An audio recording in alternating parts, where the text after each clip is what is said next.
기도합시다.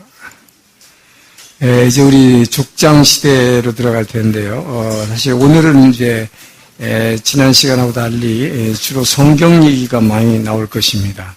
그리고 다음 시간에 또 역사 얘기가 많이 나올 텐데요. 자, 우리 족장 시대로 들어가기 전에 지난주에 하려고 했던 저기 있었죠. 잠깐. 지난주에 잠깐 하나 이게 숙제가 있었죠. 요셉이 이게 나와요.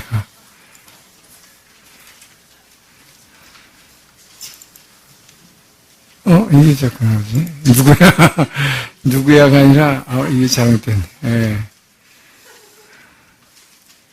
잠깐만요. 마이크로소프트 세우고 이게 이상하게 됐네.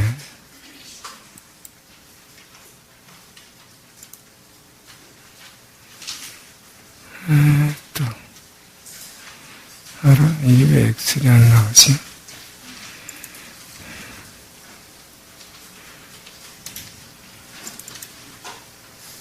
이게 자꾸 나와요. 이게 이건 지금 황금사원인데요. 이 얘기는 좀 이따 할 텐데, 이건 우리 교회 교인 사진은 아닙니다. 네이버에서 지금 황금사원을 찍었더니 이 사진이 뜬 거예요. 이게 자꾸 누구야 그러시는데, 예루살렘에 황금사원을 찍다 보니까 그랬는데, 지금, 이게 좀 이상하게 됐네요.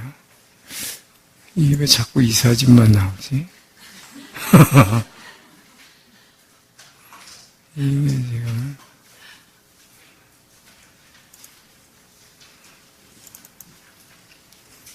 예. 지난주에 우리가 하렸던 숙제 있었죠. 요셉이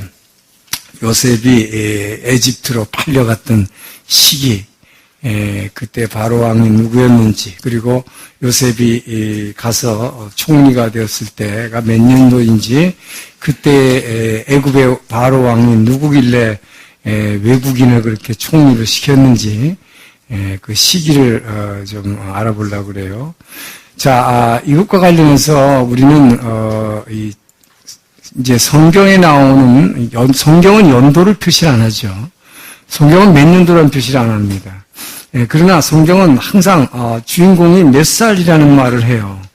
그것이 굉장히 중요한 힌트를 주는 것입니다. 저도 사실 과거에는 그거 별로 그렇게 생각을 못했었는데 우리 유모세 선교사께서 아주 기가 막힌 발상을 통해서 그 연도를 이렇게 확인해내는 아주 귀한 은사를 받으신 것 같아요. 그래서 이 성경이 다른 불교의 불경이라든지 다른 코란이라든지 이런 다른 종교의 이 경전과 다른 아주 중요한 게 있습니다. 그것은 예를 들어서 불경 그러면 석가가 가라사대 이렇게 하라, 자비를 베풀라 이런 말은 모든 종교에 다 나와요.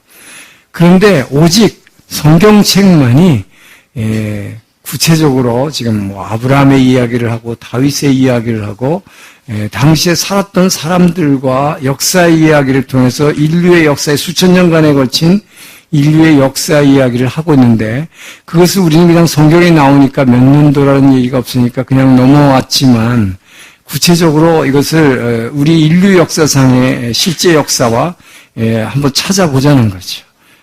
그 작업을 한번 해보자는 거예요. 근데 이것이 가능하다 하는 것입니다. 왜냐하면 성경에서 알 수 있는 이미 우리가 알 수 있는 역사가 몇 년도에 일어났다 하는 게 있어요. 그것이 가장 중요한 것이 이 성전 건축입니다. 그래서 성전 건축을 언제 했는지를 보게 되면 이것을 보시죠. 자, 제일 먼저 이거를 내려놓고 이렇게 쓸 수가 있더라고요, 이게. 자, 성전을 건축한 해는, 이것은 이스라엘 역사상 BC 966년이라고 다 알고 있어요. 966년.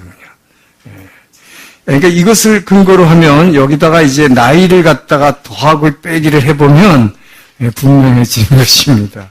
연도를. 자, 성전 건축이 BC 966년에 있었는데, 열왕기상 6장 1절은 성전 건축을 언제 했냐 하는 것을 출애굽한 후 480년 만이다 그랬어요. 그러니까 분명히 연도를 표시해놨죠. 그러니까 출애굽한 것을 우리가 이제 위로 이제 역사는 거슬러 올라가는 것입니다. 그러니까 성전 건축이 BC 966년인데 그것은 출애굽한 지 한참 후죠. 자, 그러면 출애굽이 언젠가라는 걸 알 수 있어요. 출애굽 시기가 여기서 바로 나오죠. 출애굽을 언제 했는가? 출애굽한 지 480년 만이다. 그랬으니까 여기다가 플러스 480년을 하면 되겠죠. 여기 480년을 플러스 하니까 어떻게 됩니까? 1446년이 나와요. 그러니까 출애굽 시기는 15세기 BC 1446년 하는 아주 구체적인 역사가 시기가 드러나는 거죠. 자, 그러면 여기서 이제 우리가 또 알 수 있는 것은 출애굽 시기를 알아냈어요. 그런데 출애굽하기 전에 이스라엘 백성이 애굽에서 몇 년 동안 거기에 있었다고 성경은 얘기하고 있습니까? 계속해서 430년간. 하나님이 처음에 아브라함에 나타나셔서 말씀할 때부터 너희는 내가 이 땅을 줄 거지만 이 땅을 지금 바로 주는 것이 아니라 너희는 먼저 애굽에 들어가서 이방인들을 430년간 섬겨야 할 것이다. 이방인을 430년 섬긴 후에 이 땅을 내가 너희에게 줄 것이다 그랬어요.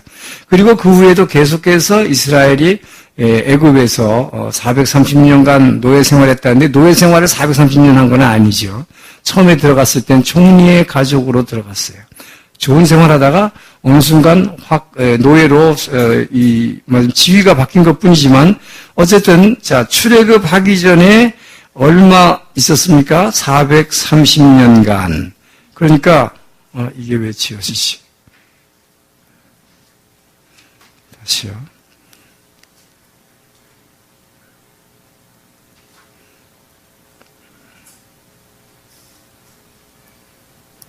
이게 죄송합니다. 이게 연결이 끊어져 버렸네요.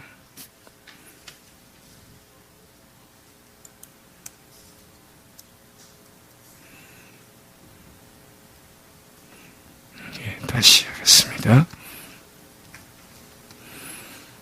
자, 성전 건축 BC 966년 그 다음에 출애굽 시기가 BC 480년을 더했더니 1446 1446년이 됐어요. 자, 그리고 이제 430년간을 애굽에서 체질했습니다. 노예 생활과 모든 것을 포함해서. 그렇다면 430년 전이 무엇이 될까요? 야곱과 그의 가족들이 총리 요셉의 초청을 받아서 애굽에 들어가서 정착한 시기예요. 그러니까 야곱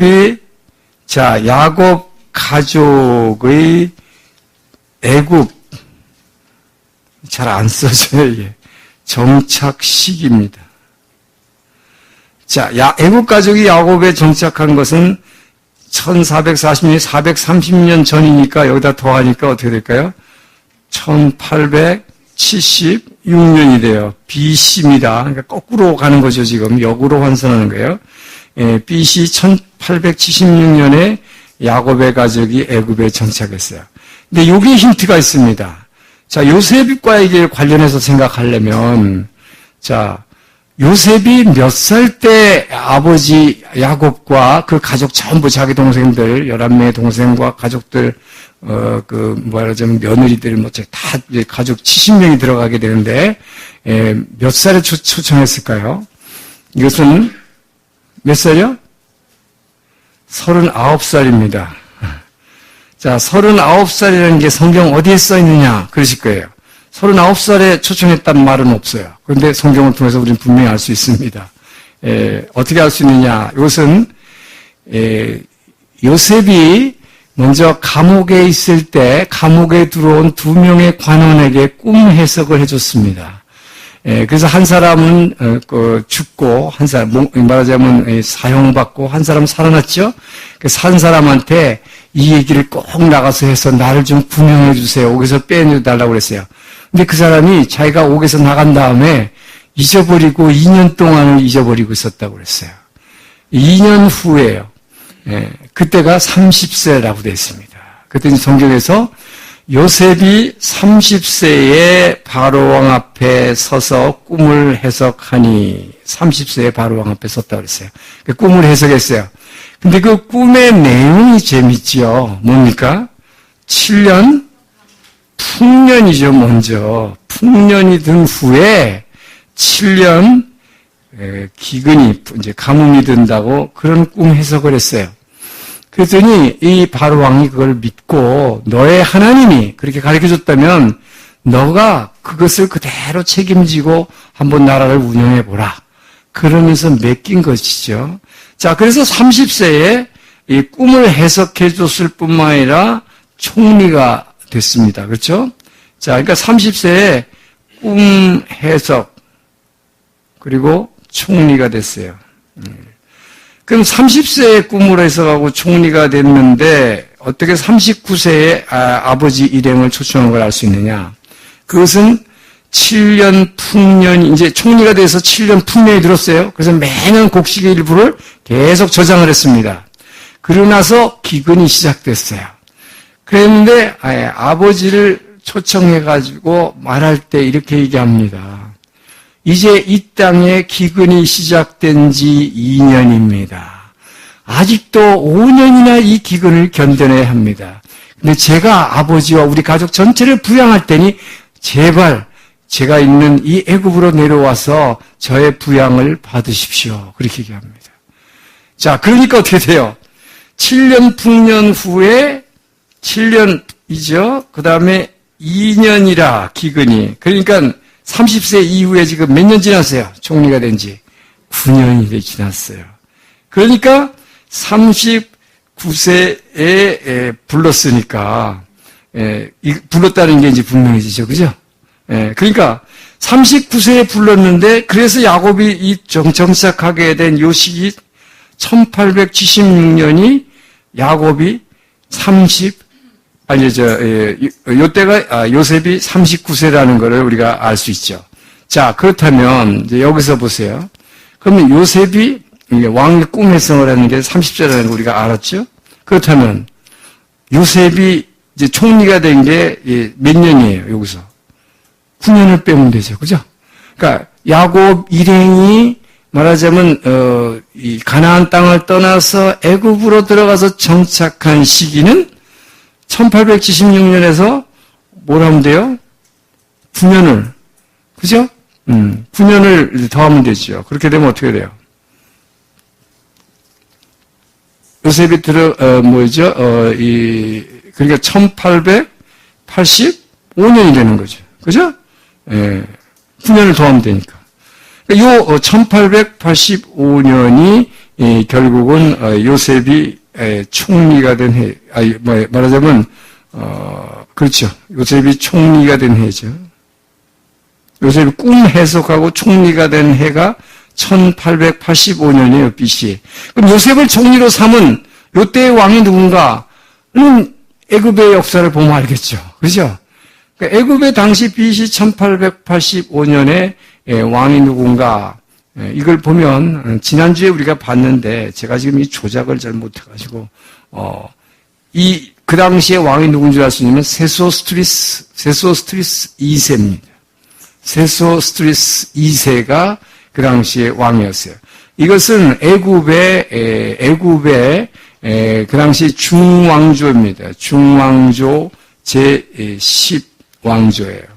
제10왕조에서 이 요셉이 왕을 시킨 것을 알 수가 있습니다. 그래서 이것을 보게 되면은 우리가 뭘 할 수 있느냐면은 이 바로 왕이 언제 이 사람을 말하자면 요셉을 총리를 시킨 것을 알 수가 있고, 그 다음에 이걸 통해서 또 우리가 계산을 할 수 있는 게 뭡니까? 요셉이 17살에 팔려갔다는 것을 우리가 창세기에 성경을 통해서 또 알 수 있어요.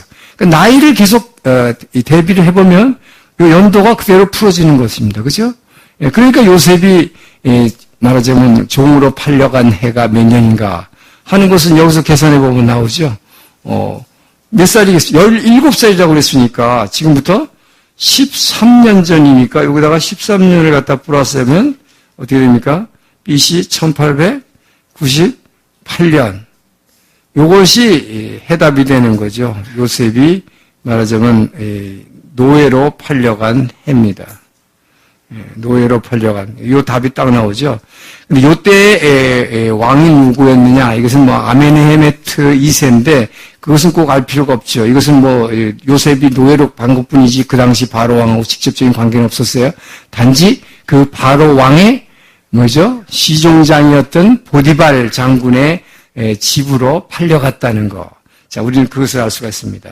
자, 이런 식으로 실제로 이 구체적으로 우리는 역사에 나타난 성경에 나타난 그 구체적인 사건을 이렇게 세상의 역사와 대입해 보니까 실제적으로 확실히 그때 누구였다 하는 것을 분명히 알 수 있다고 하는 것이죠. 그래서 이것을 우리는 통해서 성경을 통해서 이걸 뭘 알 수가 있습니까?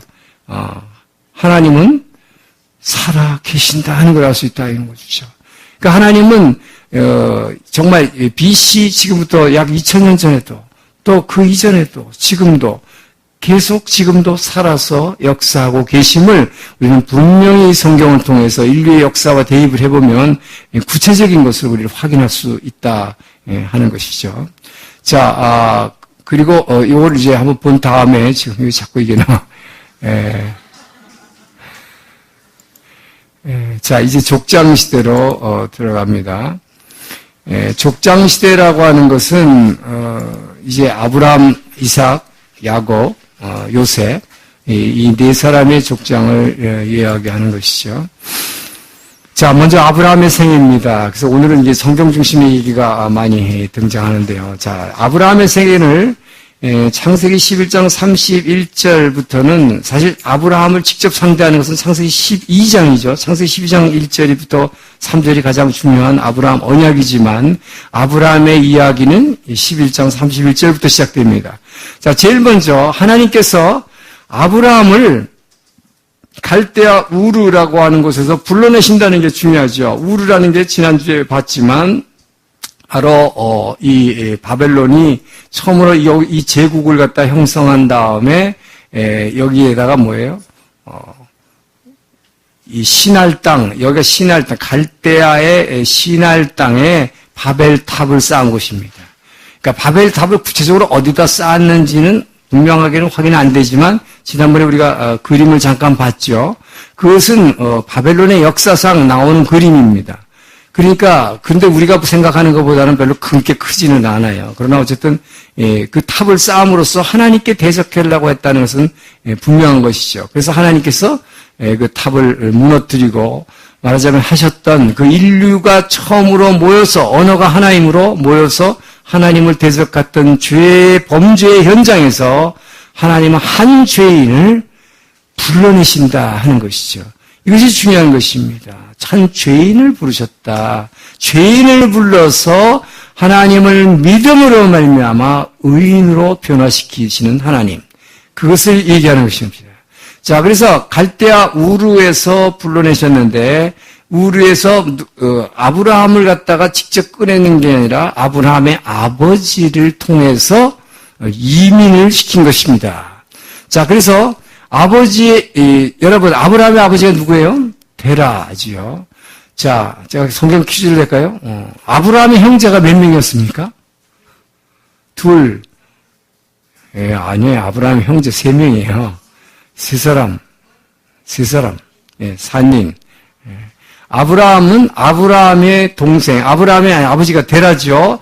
데라에게는 아브라함이 장남, 그 다음에 나홀이라는 차남, 그 다음에 셋째 아들이 하란입니다.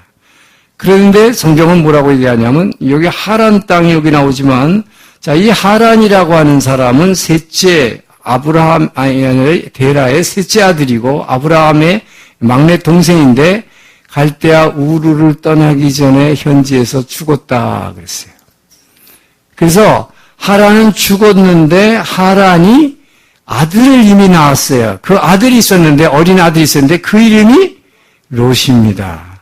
그러니까 이 어린 아이 조카를 데리고 가야겠죠. 자기의 사랑하는 동생인데 막내 동생이 애를 낳는데 죽었단 말이에요. 그래서 데리고 간 거예요. 자, 그래서 조카 롯을 데리고 갑니다. 그러면 누구 갔어요? 데라 아버지가 아브라함과 나홀과 롯을 데리고 갔어요. 자, 그래서 일로 이주한 것입니다. 우르에서 하란 땅으로 아버지 때 이주했어요. 그런데 아브라함이 몇 살 때 하란 땅으로 이주했는지 성경은 얘기하지 않고 있습니다. 그러나 그냥 추정할 수 있는 것은 아브라함이 천년 때는 아닌 것 같아요. 왜요? 아브라함이 장남인데 제일 막내 동생 하란이 우르에서 죽었는데 이미 장가가서 롯이라는 아들을 가지고 있었다는 걸 볼 때 이 맏형인 아브라함은 최소한 당시의 풍습을 볼 땐 제 추정컨대 한 40세는 됐지 않았을까 봅니다. 이제 나중에 보면 나오지만 여러분 결혼하는 나이가 그 당시에 40, 50, 막 70 이렇게 돼요. 지금하고는 다릅니다. 그러니까 상당히 나이가 들었을 때 이주했던 것으로 보입니다. 왜냐하면 막내 동생이 조카 롯을 이미 낳아가지고 있을 때 그 어린아이를 데리고 간 거 보면 그래서 하란에서 한 몇십 년을 거주한 것 같아요. 그런데 하나님께서 아브라함에 나타나신 것이 75세입니다. 그러니까 예를 들어서 40살에 만약에 이민을 갔다면 약 30년을 하란 땅에서 살았어요. 자, 그러니까 하란 땅에서 살았는데 하나님께서 창세기 12장 1절에 나타나신 하나님이 아브라함에게 너는 이제 본토, 친척, 아비집을 떠나 내가 지시할 땅으로 가라. 자, 근데 히브리 11장을 보면, 히브리 11장 8절을 보면 아브라함이 이를 믿으니 아브라함이 하나님께서 지시한 땅으로 가라는 것을 믿고 뭐예요? 갈 바를 알지 못하고 떠났더라. 어디로 가는지도 모르고 하나님께서 내가 너에게 이제부터 지시하는 땅으로 가라. 그런 것입니다. 그러니까 이것이 바로 믿음이에요. 죄인인데 지금 죄인인데 처음으로 하나님을 만난 거예요. 하나님의 음성을 들은 거예요. 근데 그 하나님의 음성을 듣고 자기 인생을 맡기는 거죠. 아니 지금까지 여기 와서 옛날에 우르에서 아버지하고 살았고 지금으로는 이라크에서 살았어요.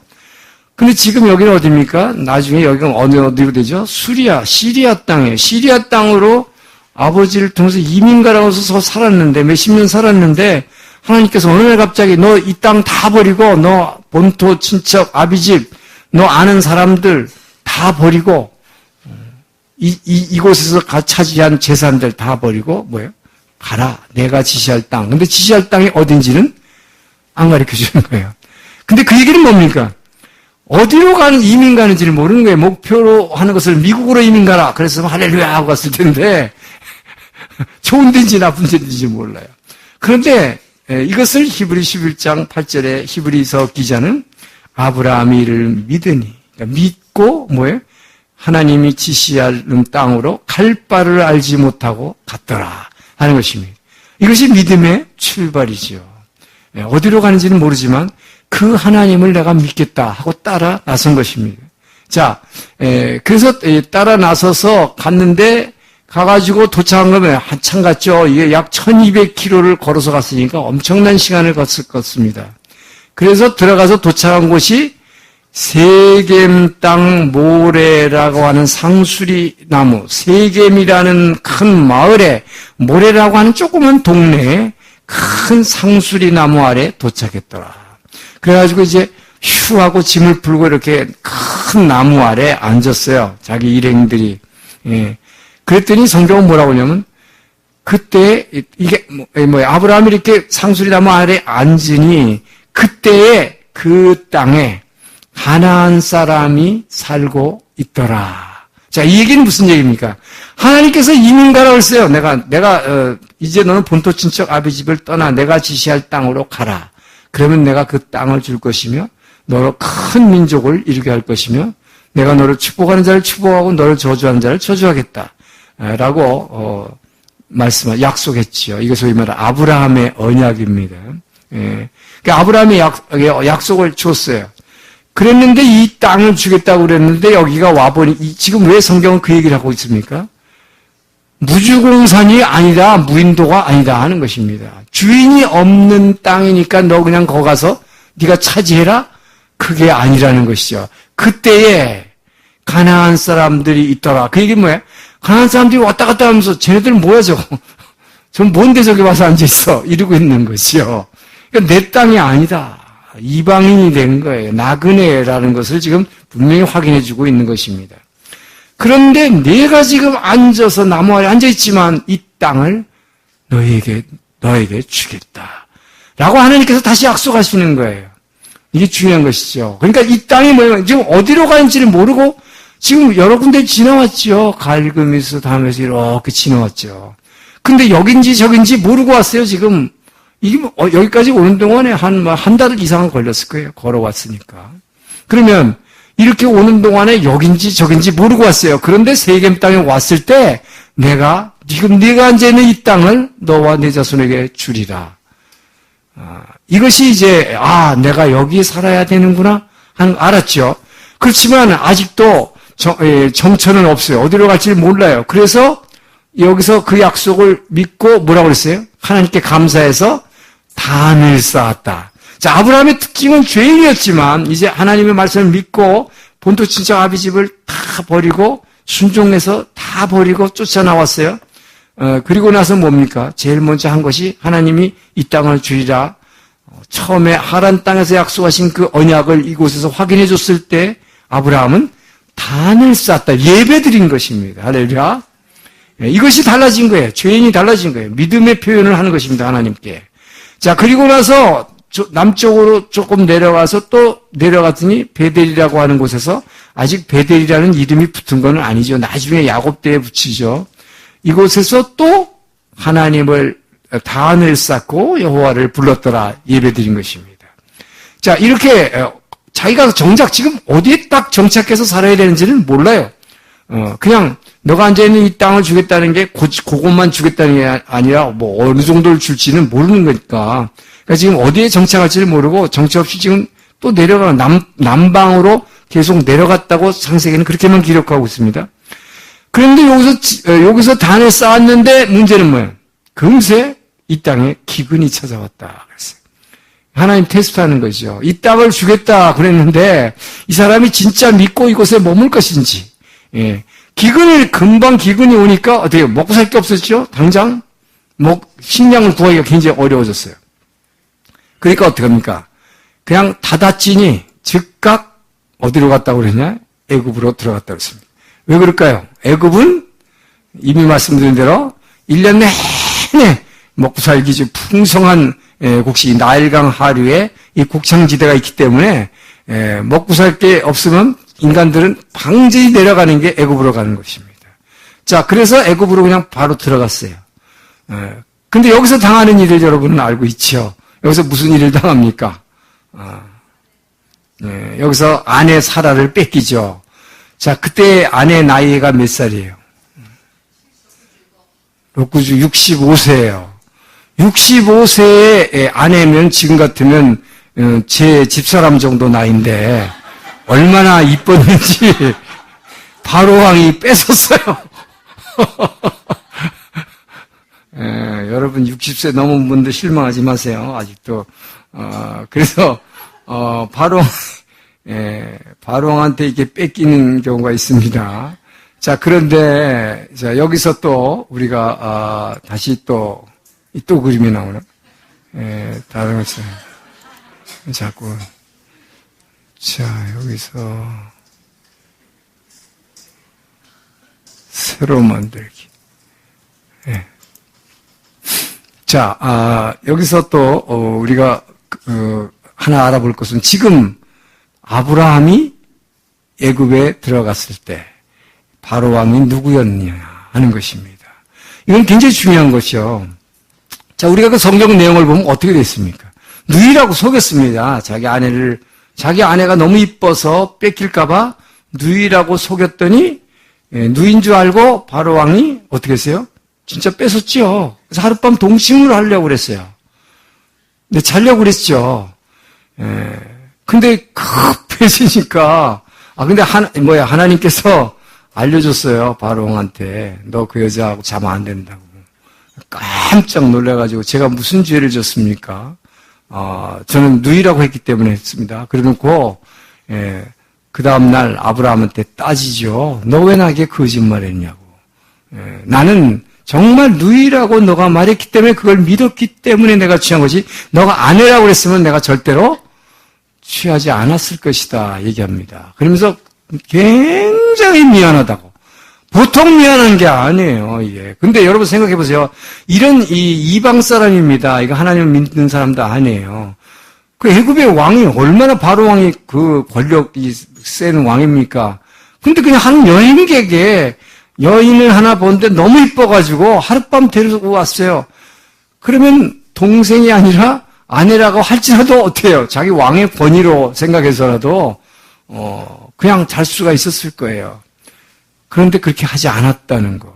근데 아는 것도 중요하지만 그것도 물론 하나님께서 하지 말라고 그랬는데 하나님은 아직 모르는 사람이지만 믿은 것도 놀랍지만 중요한 것은 뭡니까? 너무나 죄송하다는 표현으로 엄청난 양과 가축과 이 재물을 말하자면 보상금 하룻밤 실제 자지도 않았는데 잠깐 뺏었다는 그 보상금 치고는 엄청나게 많은 보상금을 줬다는 거. 이게 대단하죠. 자, 어떤 왕이길래 이랬을까? 궁금하지 않습니까?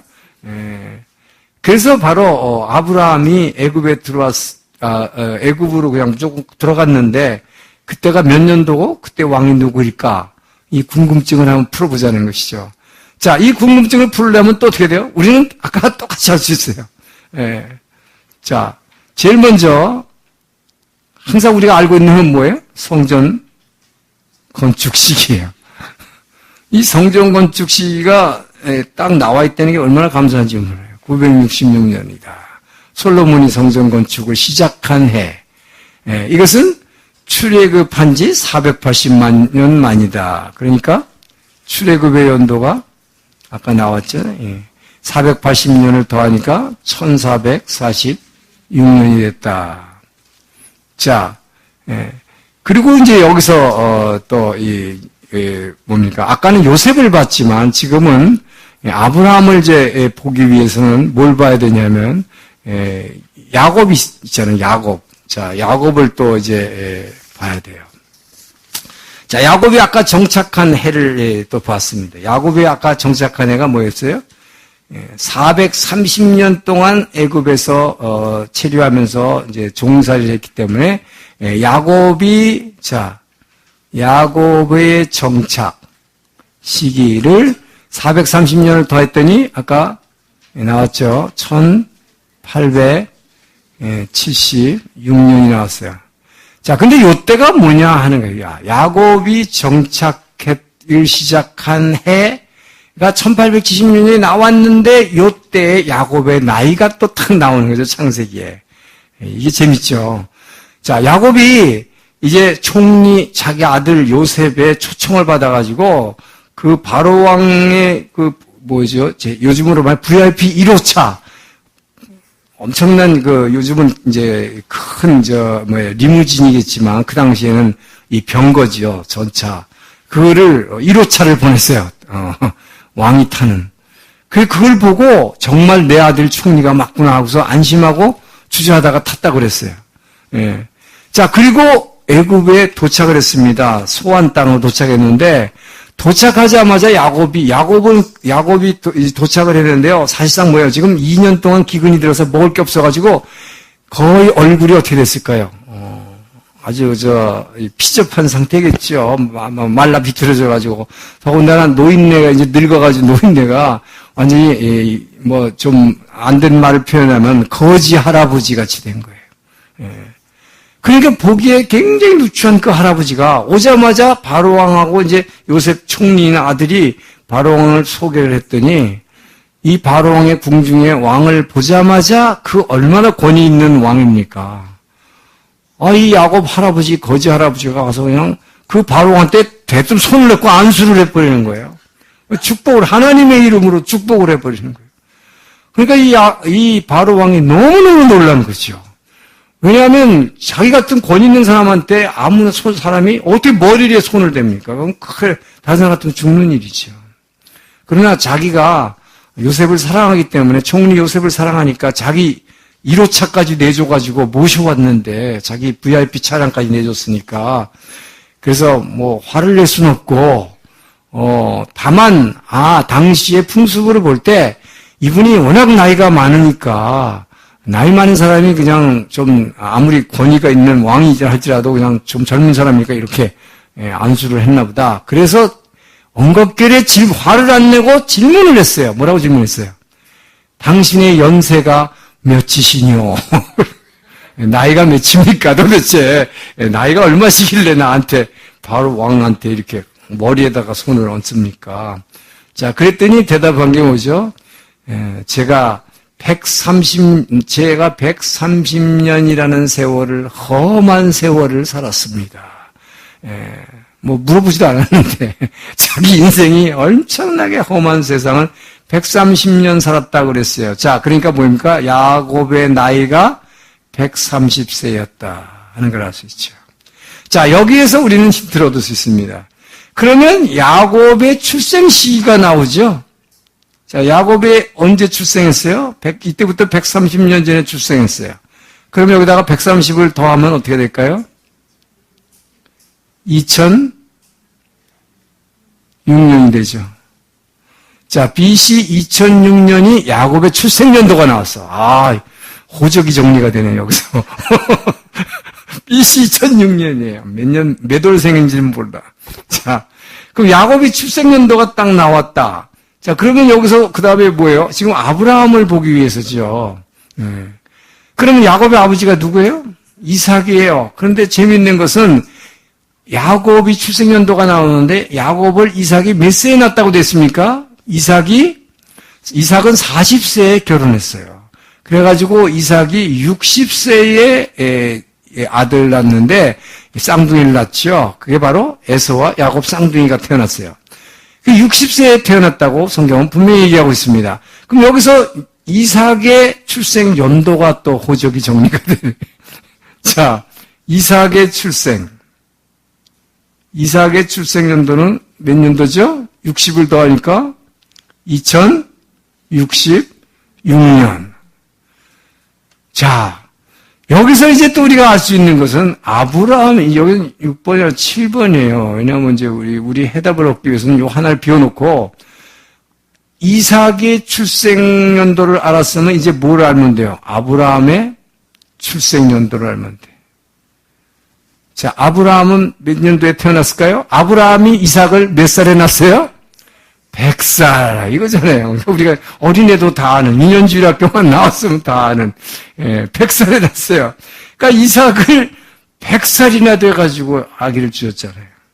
자, 100살이니까 아브라함의 출생연도는 몇 년입니까? 2166년도다. 자, 그러면 여기서 이제 분명해집니다. 아브라함이 이제 들어간 해가, 바로 애굽으로 향해서 바로 들어간 해가 몇 살일까요? 바로 아까 몇 살에 하란 땅에서, 자, 여기서 봅시다. 이게 이제 이게 답이 되는 거죠.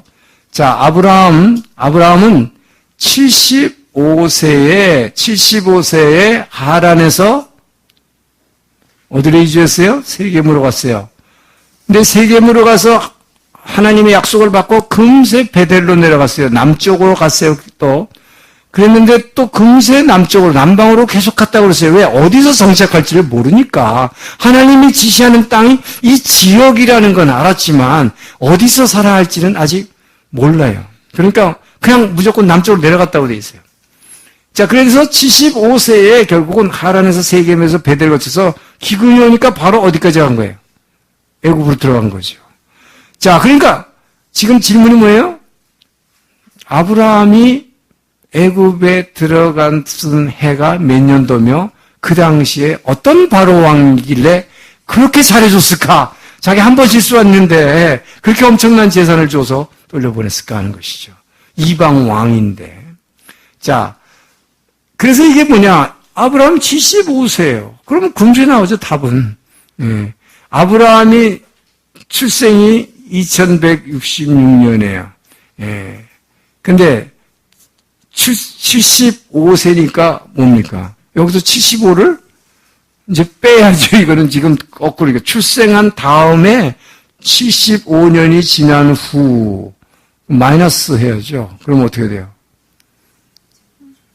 1년하고 91년이 되고 2091이 되죠. 2091이 되죠? 자, 2091이라는 답이 나와요. 그러니까 아브라함이 바로 왕에 가서 아내를 뺏긴 해. BC 2091년. 할렐루야. 아, 세상에 성경책에는 그런 거 없는데 역사하고 비교하니까 그냥 딱 답이 나와버렸어요. 예, 호적 정리가 다 되네. 예. 자, 그러니까 아브라함이 75세 때에 애굽에 들어가서 바로왕을 아내를 뺏긴 해가 2091년이다. 그럼 BC 2091년에 왕이 누구였느냐? 이게 바로 이 애굽에 말하자면 10왕조. 아까 그거 잘못했습니다. 아까는 요셉이 들어갔을 때는 12왕조예요. 제가 12왕조라고 그러는데 12왕조의 12왕조. 세소스트리스 2세고 지금 여기는 10왕조입니다. 10왕조. 10왕조는 옛날 고왕조의 뒤에 후반 혼란기였어요. 제1 혼란기 때인데 이 10왕조의 왕이 하나 있었는데 이 왕 이름이 와카레 케티라는 왕이에요. 이 와카레 케티라는 왕의 이 애굽의 역사를 보면 이 사람이 2120년에서 2070년까지 통치했습니다. 그러니까 뭐예요? 지금 2091년이니까 요 안에 들어가죠. 그죠? 요 사람 통치기가 맞죠? 2091년이니까. 와카레 케티의 통치 기간이에요. 그런데 이것은 애굽의 역사를 보면 와카레 케티라는 왕이 아주 독특한 왕으로 나와 있습니다. 이 사람은 말하자면 애굽의 역사에 있어서 바로 왕 중에서 가장 선왕. 그러니까 중국으로 말하면 옛날에 요순임금 뭐 그런 식으로 중국에서 제일 훌륭한 왕 그러면 요순임금이라고 그러죠. 예, 그런 사람처럼 돼 있는 왕이에요. 그래서 이 사람은 이 유명한 이 책을 썼는데 이 사람이 쓴 글이 말하자면 미래의 왕들에게 고함이라는 책을 썼습니다. 미래의 왕들의 고함. 미라이노 오다치니 츠게루 또 이런 책을 썼어요. 여기다가 뭐라고 썼냐면 중요한 것은 이 사람은 정의를 행하라 그런 것입니다. 정의를 행하라. 공의를 행하라. 마치 아모스서 성경책에 나오는 거죠. 공의를 행하라. 그러면서 특별히 과부를 압제하지 말라. 눈물 흘리는 자를 긍휼히 여기라. 이런 말을 했어요. 그러니까 바로 왕 중에서 이렇게 훌륭한 왕이 어디 있을까요? 그죠? 그러니까 하나님이 아브라함의 지시함을 따라서 약속의 땅을 들어가서 실수해가지고 먹고 살 게 없으니까 사실 약속의 땅을 하나님이 떠나는가 안 떠나는가를 보기 위해서 기근을 주신 건데 인간은 뭐예요? 금세 그 약속을 저버리고 잊어버리죠. 그냥 하나님이 이 땅을 주시겠다는 거. 그러니까 이 땅에 있어야 되죠. 그런데 그냥 그 약속의 땅을 떠나서 애굽 땅으로 가버렸어요. 잘못했죠. 잘못의 결과는 뭐죠? 자기 아내를 뺏기는 거예요. 그러니까 하나님은 이것을 분명한 메시지를 그때그때 주시는 것입니다. 하나님 말씀을 어기면 어떻게 해요? 말씀에 불순종하는 걸 뭐라 그래요? 죄라고 그럽니다. 죄를 지으면 반드시 징계를 하십니다. 바로 그 자리에서 심판하시는 건 아니에요. 그러나 자녀를 징계하시죠. 왜? 바른 방향으로 끌어가려고. 그래서 혼쭐난 거죠. 자기 아내를 뺏기 뻔한 거죠. 그러나 하나님이 지켜주셨어요. 이렇게 좋은 왕을 만나게 하신 거죠. 그래서 미안하다고 하면서 엄청난 양과 가축들을 갖다가 주고 재산들 은금을 줘서 돌려보내지요. 자, 그래서 이제 돌려보내서 돌아오는 것이죠. 그것이 이제 여기서 돌아오는 것입니다. 자, 요 그림이, 요 지도가 이제 애굽으로 들어갔다가 점선이 들어갔다가 이제 애굽에서 나오는 거죠. 나와가지고 어디로 들어갑니까? 바로 베델로 갑니다. 자, 이 베델로 돌아갔어요. 왜 베델로 갔을까요, 여러분? 처음에 내려올 때 처음에 세겜 땅에 도착해가지고 단을 쌓았고 베델 땅에 단을 쌓았고 자기가 떠나온 곳으로 들어온 곳이 애굽이었어요. 그래서 뭡니까? 하나님이 계신 곳으로 온 것입니다. 그래서 왜요? 하나님을 체험했잖아요.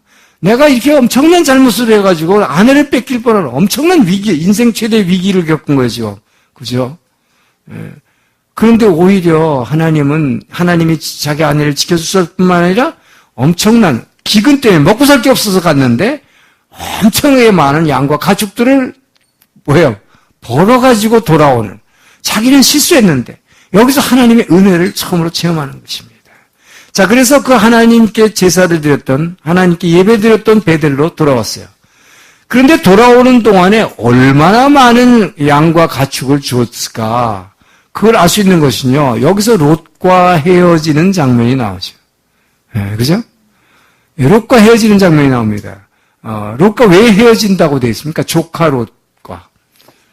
재산을 너무 많이 줘가지고, 이 재산이 뭐예요? 바로 양과 가축인데, 이 밑에 있는 종들이, 이게 아브라함의, 이 양 절로 막 가는 게 하나 잡아왔어요. 그러면, 이거 아브라함 거야? 그러니까 롯의 종들은 뭐야? 아니야, 이거 롯 거야. 이러면서 싸운 것이죠. 그렇게 많은 재산을 줬다는 것이죠. 양과 가축을. 예. 그래서 이렇게 자꾸 서로, 조카와 삼촌이 싸우면 안 되니까, 자, 우리 이제 헤어지자. 너도 이만큼 많은 재산을 가졌으니까, 자, 그래서 내가 동하면 난 서를 택할 것이고, 네가 서하면 난 동을 택할, 네가 선택권을 가져라. 이 아브라함이 뭐예요? 하나님의 은혜를 체험하니까, 자기가 어른이지만 내가 먼저 정할게. 권위를 부리지 않았어요. 자기는 내려놓고, 너가 어느 쪽이든 선택하라. 그랬습니다. 이게 중요하죠.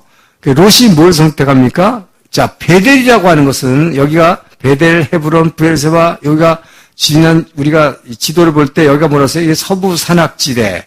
서부 산악지대는, 이스라엘의 서부 산악지대는 여기는 전부 해발 800m가 넘는 높은 산악지대예요.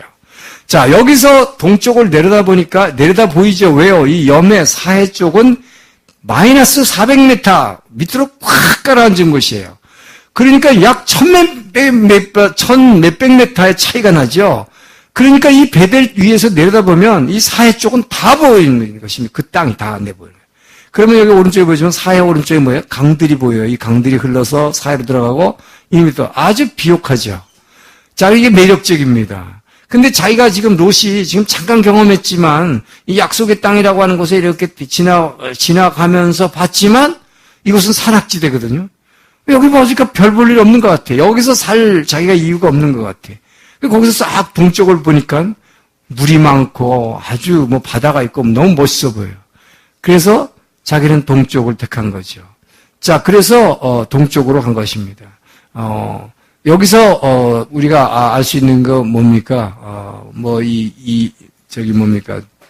제가 성경에 매개도 써놨지만 여러분 아담이 에덴 동산에서 죄를 짓고 나서 어디로 쫓겨나요? 에덴 동산에 동쪽이에요, 서쪽이에요? 동쪽으로. 에덴의 동쪽으로 쫓겨납니다.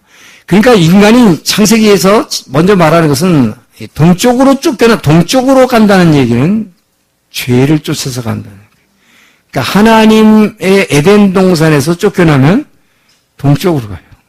에덴의 동쪽. 그래서 옛날에 영화도 있었지. 에덴의 동쪽. 에덴의 동쪽이라는 얘기는 좋지 않은 곳으로 간다는 얘기예요. 이것은 그러나 겉으로 보기에는 아주 멋있고 활락이 있는 곳으로 간다는 얘기입니다.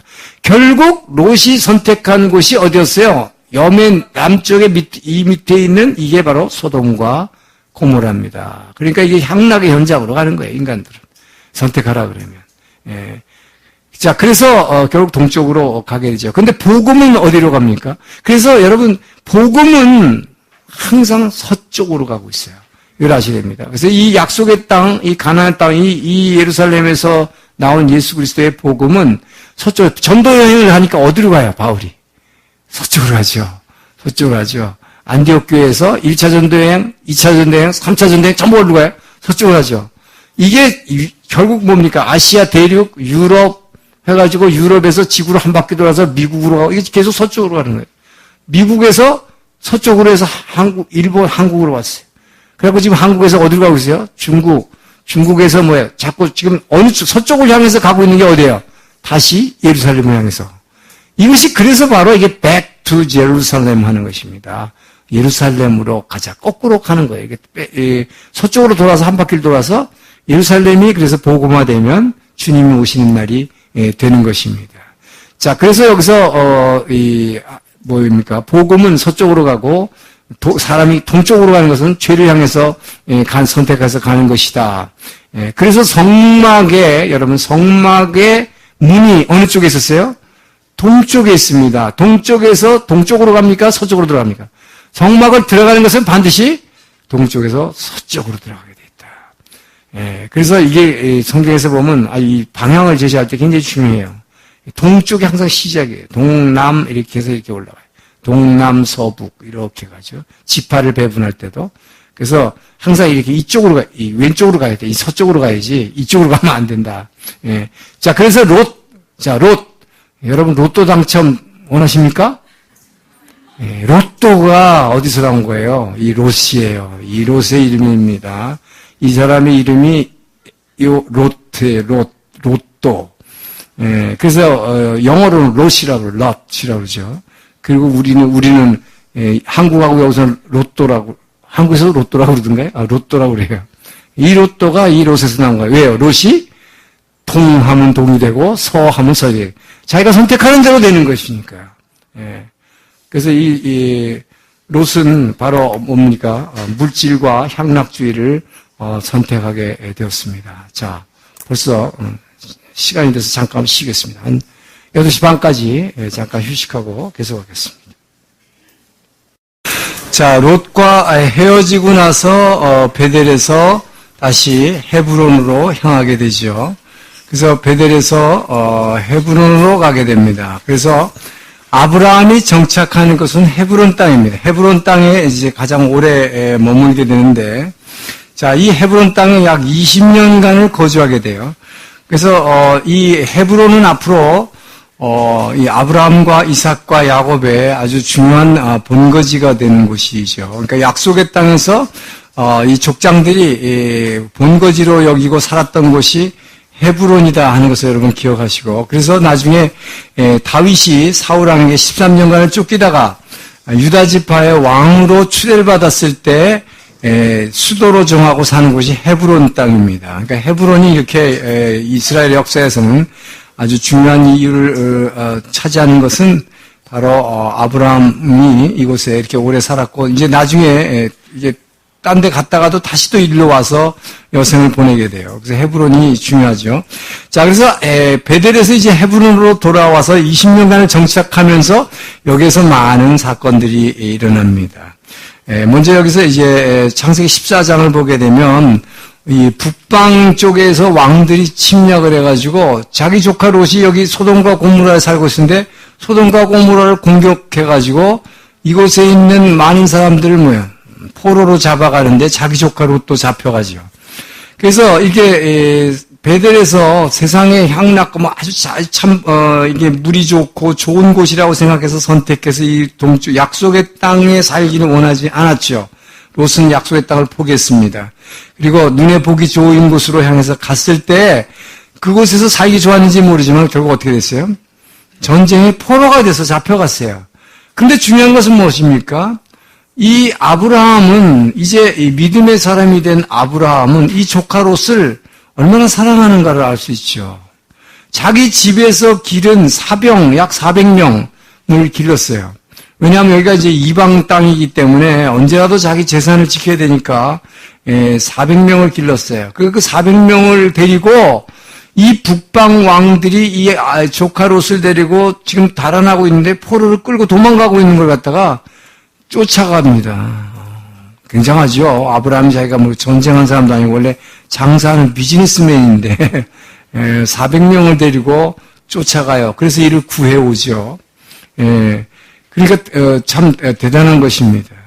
자, 그리고 나서 여기서 무슨 일이 있습니까? 이제 창세기 그 다음 15장을 보게 되면 하나님께서 이 헤브론에 이제 있을 때에 롯을 구해왔지만 좀 두려웠죠. 이 북방 왕들 400명이라는 자기가 뭐 병사들을 데리고 가가지고 기습을 해서 뺏어놓았지만 언제라도 그 북방 왕들한테 보복을 받았으니까 겁이 났을 겁니다. 두려움에 떨고 있을 때 하나님이 찾아오셨어요. 창세기 15장이죠. 그 찾아오셔가지고 느닷없이 처음 하란 땅에서 만났을 때 약속했던 그 아브라함과의 언약을 다시 한번 영어로 리뉴얼, 갱신하는 것이에요. 다시 한번 반복해서 약속해 주시는 것입니다. 네가 지금 누워있는, 텐트 속에 지금 누워있는데 밤중에 두려워 떨고 있을 때 하나님 찾아줬어요. 네가 지금 누워있는 이 땅을 너와 네 자손에게 주겠다. 분명히 약속하신 것입니다. 그리고 큰 민족을 내가 주겠다. 그런데 너 잠깐 나와봐. 그랬어요. 텐트 안에서 누워있는 아브라함 불러냈어요. 나와봐. 내가 정말 이 바닷가의 모래알같이 저 하늘에 별같이 많은 자손을 준다고 그랬는데 너 하늘을 쳐다봐라. 저 위에 뭐가 보이냐. 수많은 별들을 보여주신 거예요. 이제 시청각 교육을 하시는 것입니다. 왜냐하면 아브라함이 이를 믿었다 그러지만 아직 믿음이 잘 없지요. 믿을까 말까 하고 있어요. 왜? 자꾸 혼난 일이 막 자꾸 생기니까. 하나님이 여기를 준다 그래서 왔는데 뭐 보니까 만만치 않죠. 살아가는 게. 그래서 두려움이 떨고 있을 때 하나님께서는 어쨌든 이걸 주시겠다고 약속하시면서 하늘의 별을 보라. 내가 저 별과 같이 내가 셀 수 없는 수많은 자손들을 줄 것이다. 그랬을 때 아브라함이 이를 믿으니 하나님이 의로 여겼더라. 할렐루야. 이것이 바로 믿음으로 얻는 의의 시작입니다. 그래서 아브라함은 믿음의 조상된 것을 바로 여기서 창세기 15장에 이 구조를 가지고 얘기해요. 아브라함이 이를 믿으니. 하나님의 약속을 믿은 거죠. 앞으로 어떻게 될지 전혀 몰라요. 그런데 지금 뭐예요? 벌써 이미 이렇게 왔다 갔다 하고 하브론에서 지낸 지 다 합쳐보니까 10년이라는 세월이 흘렀습니다. 75세에 하란 땅에서 약속을 받고 또 나온 이래 애굽에 가서도 혼쭐도 났고 지금 많은 일이 있었어요. 그런데 아직도 뭐예요? 자녀는 하나도 없어요. 하늘의 별같이 바닷가에 모래알같이 셀 수 없는 자손을 준다 그랬는데 85세가 됐는데도 자손이 없습니다. 그리고 지금까지 뭐예요? 어디 살지를 몰라갖고 막 이리저리 쫓겨다니는 식으로 왔다 갔다 했어요. 그러니까 하나님이 이 땅 주신다니까 하나님 진짜예요? 이러면서 좀 약간 짜증을 부립니다. 그런데도 하나님은 이를 의로 여겼더라. 그랬지만 본인은 솔직히 잘 안 믿는 거죠. 그래서 여기서 하나님이 행하신 일이 뭡니까? 먼저 자손에 대한 약속은 별을 보고 약속을 해주셨고, 그 다음에 이 땅을 주겠다는 걸 또 안 믿으니까, 땅을 주겠다고 그러는데 왜 막 적들이 쳐들어오고 뭐 나는 애굽에 가서 혼쭐도 나고 어디서 살아야 될지도 나도 모르겠고 겁만 나고 그런데 말이에요. 근데 진짜 이 땅을 주시는 겁니까? 그거죠. 이걸 어떻게 믿습니까?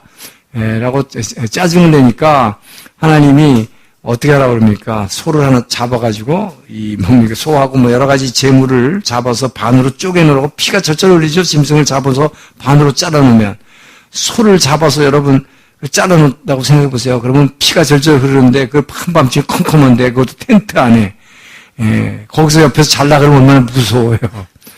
그리고 두려워했다고 그랬어요. 아브라함이. 그런데 짐승을 잘라놓은 그 사이, 재물 사이를 횃불이 지나갔다고 그래서 횃불은 하나님을 상징하죠. 하나님 보이지 않지만 아브라함은 그 하나님이 지나가시는 것을 본 겁니다. 근데 하나님이 지나가셨다는 얘기는 뭡니까? 하나님이 이걸 지나갈 때 어떻게 한 거예요? 하나님 그걸 지나갔다는 짐승을 쪼개놓고 피 절절 흐르는데 지나갔다는 얘기는 뭡니까? 내가 너에게 약속한 이 약속 안 지키면 내가 이렇게 이 짐승처럼 잘라져서 피 절절 흘리면서 내가 죽겠다는 약속입니다. 그러니까 이게 뭐예요? 내가 이 약속 안 지면 손에 장을 지질게가 아니라 내가 이렇게 죽을 거야. 그 말이에요. 굉장한 약속이죠.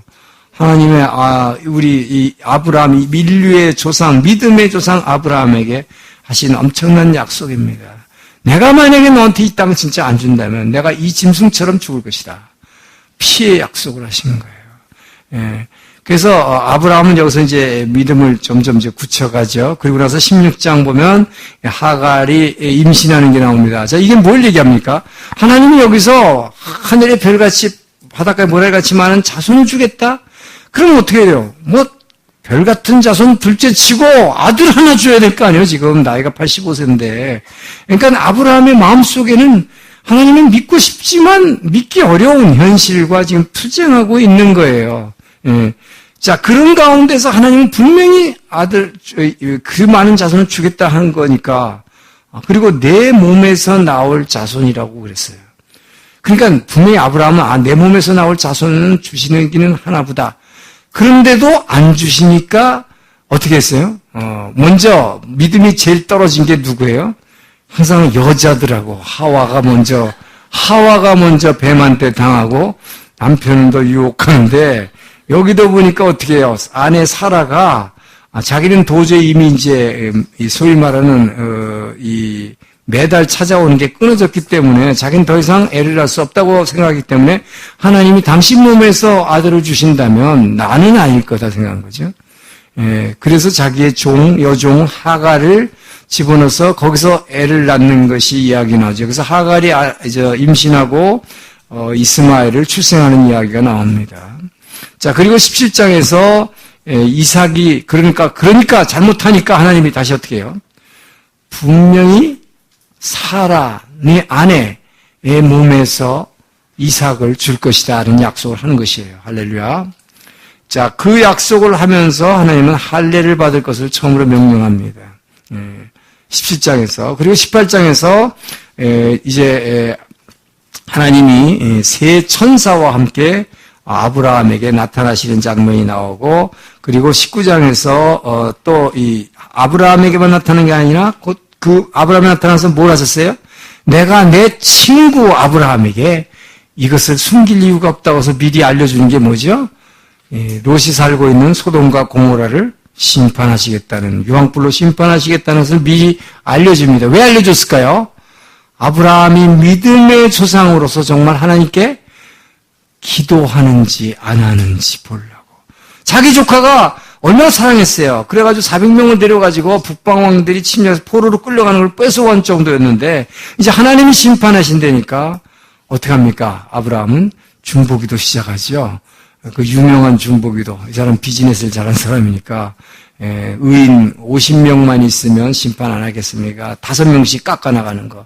물건 깎기 흥정에 아주 선수 아브라함. 그래서 10명까지 내려가잖아요. 굉장한 하나님하고 딜하는 거지요. 결국, 그렇게 가서 중보기도를 했는데, 19장에 보면, 그리고 나서 이제 세 천사를, 롯에게 보내죠. 근데 조카 롯은 뭐예요? 픽 하고 웃어버리는 거죠. 심판은 되니까, 이렇게 날씨도 좋고, 이렇게 좋은 데서 무슨 유황불이 떨어지냐. 웃긴다. 그러겠죠. 이것이 롯의 자세였어요. 이게 다른 것이죠. 아브라함과 이 미신자의 자세. 그래서 결국 소돔 고모라 심판 얘기가 나오고 이제 그 다음에 20장부터 시작되는 게 헤브론에서 기근이 와가지고 20년 살다가 그랄 땅으로 가는 것입니다. 이 그랄 땅은 뭐냐면 나중에 이것이 블레셋 땅이 되는 거죠. 우리가 지난번에 지형봤지만 이게 블레셋 평야죠. 블레셋 평야는 여기는 아주 비옥한 지대이기 때문에 여기는 이 뭡니까? 보리와 밀이 많은 곳이에요. 그래서, 이 맥주가 제일 먼저 여기서 나온지 모르겠어요. 어쨌든, 이것이 블레셋 땅이 나중에 되지만, 그래서 성경에서 이것을 블레셋이라고 하는데, 아직 블레셋 족속은 여기 오기 전입니다. 어쨌든 이방 족속인 그랄 왕, 하고 여기서 자꾸 싸움하죠. 뭐 때문에? 운물 가지고. 운물을 파면, 여기 물이 귀한 곳이니까, 운물을 파면 운물을 잡고 와서 막아버리는 거예요. 묻어버리는 것이죠. 왜 그럴까요? 이곳에 정착하지 못하도록 하려고. 하나님은 이 땅을 아브라함과 후손에게 주시겠다 했지만 이곳에 사는 백성들은 완강하게 저항하는 것입니다. 사탄은 여러분에게 주신 하나님의 약속이 이루어지지 않도록 완강하게 저항할 것입니다. 자, 그러나 하나님이 아브라함과 함께하는 것을 보고 이 그랄 왕이 나중에 항복하죠. 근데 여기서 재미있는 에피소드가 하나 있었죠. 뭐 있었죠? 그랄 왕한테 갔을 때도 그랄 왕이 또 사라가 얼마나 이뻤는지 또 아내를 뺏으려고 그러니까 또 누이 동생이라고 두 번 거짓말하는 그 장면이 나오는데 나중에 보면 또 자기 아들 이삭도 그랄 왕한테 가서 그 그랄 왕의 2세 왕이에요. 다른 왕이에요. 거기 가서 또 자기 아내를 누이 동생으로 속이는 그 아버지의 그 아들이 나오는데 그러나 결국은 어떻게 합니까? 그 그랄 왕이 인정하죠. 하나님은 너와 함께 하신 걸 내가 봤다는 것입니다. 그래서 이 부엘세바라는 곳에서 양 7마리를 가지고 언약을 맺어서 부엘세바 7개의 샘물 세바, 세븐 7개의 샘물이에요. 그래서 여기서 언약을 맺어서 이 그랄 왕하고 더 이상 서로 이제 우물 갖고 싸우지 않기로 화친조약을 맺는 얘기가 나오죠. 자, 그래서 이 부엘세바로 왔습니다. 근데 이 부엘세바에 오기 전에 아까 그랄에서 무슨 일이 있었는가, 여러분 이걸 기억하셔야 돼요. 요 그랄 땅에서 샘물 갖고 싸움만 하는 게 아니라 여기서 너무나도 놀라운 하나님이 약속한 이삭을 100세에 낳게 하신 것이 그랄입니다. 그러니까 이삭의 고향은 그랄 땅이에요. 나중에 브레셋 땅이 되죠. 그래서 그랄에서 100세에 낳아서 이제 청소년이 됐습니다. 정확한 나이는 모르겠어요. 그런데 이때 이제 그랄 땅에서 나와서 부엘세바로 왔죠. 그래갖고 이제 화친조약을 맺고 부엘세바에 살기로 했어요. 이때에 하나님이 어떻게 합니까? 부엘세바에서 100세에 난 이 아들, 내가 눈에 넣어도 아프지 않은 이 아들을 저 모리아산, 예루살렘이죠. 나중에 예루살렘이라는 명칭은 나중에 이때로부터 한 400~500년 후가 되지요. 그게 이제 뭡니까? 출애굽한 지 480년 만에 솔로몬이 성전을 지으니까 수백 년 후가 되지요. 자, 그때 다윗이 예루살렘을 성을 갖다가 뭡니까? 수도로 도읍하잖아요. 여기서 정복해가지고. 그러니까 지금 그 당시까지는 예루살렘인 지명은 없고 요 예루살렘이 있는 산 이름이 모리아산입니다. 모리아산. 자, 여기에 바로 100세에 낳은 외아들 이삭을 갖다 바치라 명령한 곳이 바로 부엘세바예요. 그래서 부엘세바에서 나귀에다가 장작과 이런 걸 다 싣고 같이 떠나죠. 그래서 사흘길을 갔다고. 사흘길. 여러분, 부엘세바에서 예루살렘까지는 사흘길입니다. 약 80km 거리인데 걸어서 사흘길을 갔어요. 그래서 이 모리아에서 일어난 일을 여러분 잘 아시잖아요. 그죠? 네. 말하자면 하나님의 말씀대로 그 100세 아들을 이제 드리려고 했죠. 드린다는 건 뭐예요? 정말로 칼로 찔러서 죽여서 피를 내고 번제로 불태워 드리려고 한 거예요. 그러나 칼로 찔리려는 순간 하나님께서 잠깐 하면서 이제 됐다 하면서 저기 염소가 있으니 저 염소를 드리라. 그래서 이것이 뭘 얘기합니까? 아브라함이 독생자 100살에 낳은 아들, 그 아들의 애를 죽여서 그 피를 드리려고 했던 것. 자, 이것에 결국은 이것이 뭘 얘기하죠? 하나님께서 자기 외아들 예수를 아끼지 아니하시고 이 모리아산에서 죽이시려고 하는 그것을 이미 미리 아브라함을 통해서 보여준 것이죠. 이 사건을 이렇게 기록하는 것은 창세기에 이미 예수님 오시기 전에 그러니까 2000년 전의 이야기죠. 2000년 전의 이야기를 통해서 그 아브라함의 마음이 얼마나 아팠을까요, 여러분? 100살에 낳은 그것도 이 아들을 통해서 하늘의 별같이 바닷가의 모래같이 많은 백성을 주겠다고 한 약속하신 분이 그 아들을 죽여서 바치라는 게 말이 되냐 이 말이죠. 그런데 어쨌든 그것을 죽여야 하는 그 아버지의 마음, 이것이 하나님 아버지의 마음이라는 것을 이 성경을 읽는 저와 여러분 모든 인류에게 가르쳐 주려고 그 아버지가 아들을 죽이는 마음이 얼마나 아픈가를 가르쳐 주려고 예수님 오시기 2000년 전에 아브라함을 통해서 이 일을 보내주신 것이죠. 자, 그런데 바로 이 모리아산, 자, 이 모리아산이 어디입니까? 예루살렘이죠. 자, 이것 때문에 아까 자꾸 그 이상한 여인이 자꾸 등장하는 사진이 나왔는데, 이제 그걸 한번 보겠어요. 이 모리아산이 바로,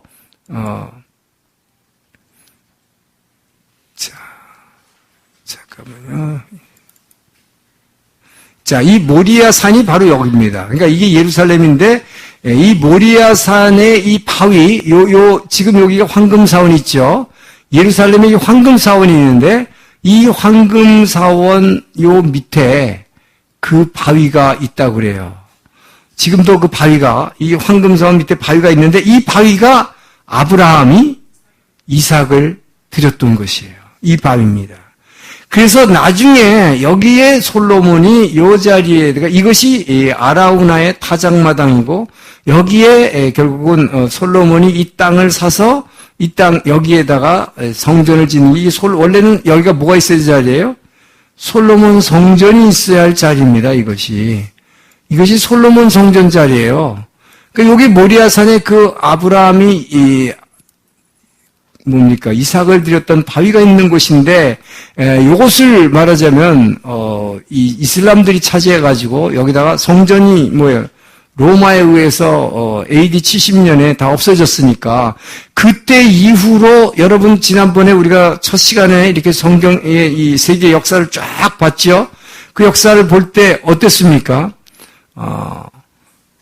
이스라엘이 망한 이유로 BC 586년에 남쪽 유다와 북이스라엘 완전히 다 멸망한 이유, 그 이후로 약 1000년간을 더군다나 근대에 이르기까지 뭐에 의해서 이 예루살렘 땅이 지배받았어요? 모슬렘, 이스라엘, 아랍권에 의해서. 그래서 이 아랍권이 옛날 초기 아랍 시대, 그 다음에 중간에 또 잠깐 후기 아랍 시대가 있었고, 그 다음에 뭐예요? 오스만 터키 400년 해서 다 합쳐가지고 약 1000년간을 1917년 1차 대전이 끝날 때까지 약 1000년간을 여러분 생각해 보세요. 이것이 아랍권의 그 모슬렘에 의해서 지배를 받았다는 거. 그러다 보니까 여기가 뭐예요? 성전은 이미 로마에서 AD 70년이니까 약 2000년간을 완전히 이게 무주공산이 돼버렸으니까, 이 지역이 지금 그래서 성지가 보면 전부 이 회교권, 모스크들로 바뀌어 있는 걸 우리가 알게 됩니다. 근데 여기서 중요한 것은 뭐냐? 이 마호메트라는 사람이 얼마나 악한 사람이라는 걸 알 수 있어요, 여러분. 이 사람은, 원래, AD 약 610년 경부터 자기가 말하자면 알라의 계시를 받았다고 주장을 해서 코란을 만들었다고 그러지만 이슬람은 그렇게 얘기합니다. 지금도 코란이라는 게 그렇게 만들었다고. 그러나 실제를 보면 이 사람은 원래 아주 말하자면 약대상으로서 큰 부자 캐러밴이었어요. 대상이었습니다. 대상. 그러다가 대상이니까 항상 약대를 몰고 어디를 이게 큰 도시마다 다니면서 장사를 했는데 말하자면 국제무역군 같은 거였어요. 육로로 이제. 그러다가 어느 지역에서 아주 엄청난 부자인 이 과부 여인을 하나 만나게 됩니다. 그래서 그 여인을 만나서 첫 전도를 하고 그 여인과 결혼해요. 그게 이제 바로 이제 모슬렘교의 첫 성도가 그 여인이라고 얘기합니다. 그런데 이 사람이 그 모슬렘교를 코란이라는 거를 만들어내는데 그 내용을 보면요. 전부 조작한 걸 알 수가 있어요. 이 사람은 다니면서 좋은 종교의, 그 지역에 있는 종교의 좋은 것들은 다 빼내는 거예요. 그래서, 바로 예루살렘에 있는 이, 유대교의 좋은 점들을 다 빼낸 것입니다.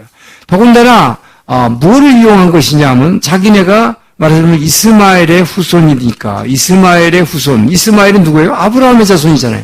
자, 아브라함이 하나님께서 자기 몸을 통해서 자녀를 하늘의 별같이 바닷가의 모래같이 많은 자손을 주신다는 약속을 믿었는데 그것을 믿기는 믿었지만 그것이 자기의 진짜 아내를 통해서 주신다는 것을 못 믿은 거죠. 자기 아내가 포기했으니까 여종을 통해서 나라고. 그래서 나온 게 이스마엘이죠. 그런데 그 이스마엘이 자기네 조상인데 이스마엘이 장자입니까? 차자입니까? 여러분 보세요. 장자죠. 사실상 먼저 낳죠. 그러니까 바로 주장하는 게 그겁니다. 이스마엘이 장자다. 진짜 아브라함의 장자권은 자기네들에게 있다는 것입니다. 그러니까 하나님이 말하자면 이삭을 통해서 이 메시아를 보내시려는 이 아브라함의 자손으로 오시려는 이 예수, 이것을 이 말하자면 모슬렘은 자기네로 바꿔버리는 거죠. 그래서 뭐든지 바꿔 체인지하는 거예요. 그래서 제일 중요한 것은 이 황금사원을 세운 중요한 목적이 뭔지 아십니까? 여기 모리의 산, 이게 뭐예요? 아브라함이 이삭을 드린 곳인데 이것을 이 사람들은 지금까지 뭐로 주장하면 아브라함이 이스마엘을 드린 곳이라고 주장하는 거예요. 예. 그렇기 때문에 이들에게 있어서는 왜 예루살렘이 화약고라고 하는가? 중동 전 분쟁, 매일 중동 분쟁. 여기를 못 건드리는 거죠. 이것이 이슬람에 있어서 최고의 성지이기 때문입니다. 아브라함이 이스마엘을 하나님께 드리던 것이에요. 그리고 바로 예수님이 십자가를 지신 것이 바로 이 모리아산, 요 예루살렘, 그래서 예수님이 갈릴리 지역에서 사역하셨지만 이 모리아산에서 이삭처럼 죽어야 되기 때문에 그렇기 때문에 예루살렘 내려오셔가지고 이 성전 바깥에서 십자가에 달리셨지만, 그렇기 때문에 이 사람들은 뭐라고 얘기하냐면, 예수님이 그러나 실제로 어디서 또 승천하셨습니까? 이 예루살렘에서 승천하셨죠. 그런데 여기서 뭐라고 하냐면 이 모슬렘들은 마호메트가 요 자리에서 승천했다고 그래요. 그 마호메트 승천한 자리가 있습니다. 이 사람들이 지금 기념하는 자리가. 그러니까, 이런 것들이 전부 말하자면 이 성경이 얘기하는 모든 것을 자기네 걸로 막 조작해 놓은 거야 전부 다. 그리고 변화산에서 예수님 옆에 모세와 엘리야가 섰던 것처럼 바로 이 자리에 마호메트가 광채관하면서 변했는데 그 마호메트 옆에 예수와 엘리야가 섰다는 거예요. 이런 식으로 이 사람들은 얘기하는 게 코란입니다. 다른 얘기를 하든, 생략을 하고, 그렇기 때문에 이곳이 얼마나, 바로 이 아브라함이 이삭을 바쳤던 이 모리아산이라는 게 얼마나 중요했던가 하는 거예요. 그러다 보니까 지금도 이것을, 이슬람들이 이렇게 황금 사원 있고, 요 오른쪽에 또 하나의 악사 사원 두 개나 있어요. 그렇기 때문에, 그리고 지금 보면 여기 성벽이 보이죠? 이것이 지난번에 얘기했던 이 17세기 슐레이만 대자는 오스만 터키의 황제가 꿈에 환상을 보고 지시를 받아서 이걸 말하면 성벽을 지금 둘러놓은 거죠. 어쨌든 이런 것들이 전부 지금 이슬람들이 만들어 놓은 거잖아요. 그러니까 유대인들이 보기에는 이것만 보면 어떻게 되세요? 열불이 나겠죠. 솔로몬 성전이 회복돼야 되는데 이게 바로 소위 말하는 제3성전에 대한 지난번에 영화했던 그런 이 유대인들의 입장에서는 그것을 꼭 회복하고 싶은 마음이 있는 것이죠. 바로 이 자리에 있으니까 이거를 보기만 하면 어떡하겠어요? 때려 부시고 싶죠. 그러니까 이게 폭파하고 싶은 거예요. 그래서 이것을 지금 성지순례에 가면 여기 군인들이 다 여기를 삼엄하게 누가 지켜요? 이스라엘 군대들이 지키고 있습니다. 누구로부터 지키는 거예요? 자기네 백성, 유대 백성들이 이것을 파괴할까봐. 이걸 파괴하는 날 어떻게 될까요? 매덕이 되는 아랍하고의 전쟁이 일어나게 되고 이것이 세계대전이 일어나기 때문에 그걸 막기 위한 거예요. 이게 지금 오늘날 현실이다는 것입니다. 자, 다시 돌아갑니다. 자, 그래서 바로 이 브엘세바에서 말하자면 모리아산으로 갔던 그 기억이 있고 그리고 나서 이제 나중에 브엘세바에서 다시 헤브론으로 가서 이곳에서 아브라함이 여생을 이제 보내게 돼요. 이곳에서 사라가 죽죠. 자기 아내가 죽었어. 여기서 해 족속에게서 동굴을 하나 사서 무덤을 유대인들은 동굴에다가 묻는 습관이 있기 때문에 동굴을 하나 샀죠. 그래서 여러분 이 동굴을 약 400세겔이나 주고 사는데 이 사람이 말하자면 비즈니스맨이니까 돈이 많아가지고 이 400세겔은 굉장한 돈입니다. 그거를 지불하고 여러분 생각해 보세요. 하나님이 너는 본토 친척 아비 집을 떠나 내가 지시할 땅으로 가라 그랬어요. 그러면 이런 거 다 줘야 되는 거 아니에요? 자기한테 줘야 되는 땅이에요. 그런데 자기 아내가 죽었는데 아내 하나 무덤을 만들 땅조차 없었다. 그 동굴 무덤 하나를 400세겔을 주고 사야 되는 이 아브라함의 처지. 여러분 생각해 보세요. 이런 상황에서 하나님은 믿으라고 하는 거죠, 여러분에게. 예. 정말 믿기가 어려운 상황이에요. 정말 믿기 어려운 상황이에요. 그러니까 아브라함은 보세요, 지금. 이것을 다니면서 지금 75세에 하란 땅을 떠난 이래로, 뭡니까? 175세에 죽었지만, 이렇게 오래 살았지만은, 이렇게 오랜 세월 동안에 이 자기가 믿어야 되는 이 하나님의 약속, 그리고 현실은 너무나 괴리가 많았다는 것을 우리가 알 수 있죠. 자, 그리고 여기서 바로 이제 뭡니까? 자기 아들 이삭을 결혼시키기 위해서 자기의 종을 하란 땅으로 파송하죠. 그래서 저 하란 땅으로 돌려보내죠. 자, 여러분, 이 하란 땅, 아까 다시 봅니다. 이 하란 땅은, 하란 땅 저 위에 있죠? 여기에 뭐가 있어요? 누가 있어요? 자기 아버지 데라가 아브라함과 조카 롯과 또 누굴 데려왔죠? 나홀, 아브라함의 동생이 있습니다. 나홀의 아내 밀가가 있고, 나홀과 밀가의 아들 부두엘의 딸, 그 리브가가 이삭의 아내가 되지요.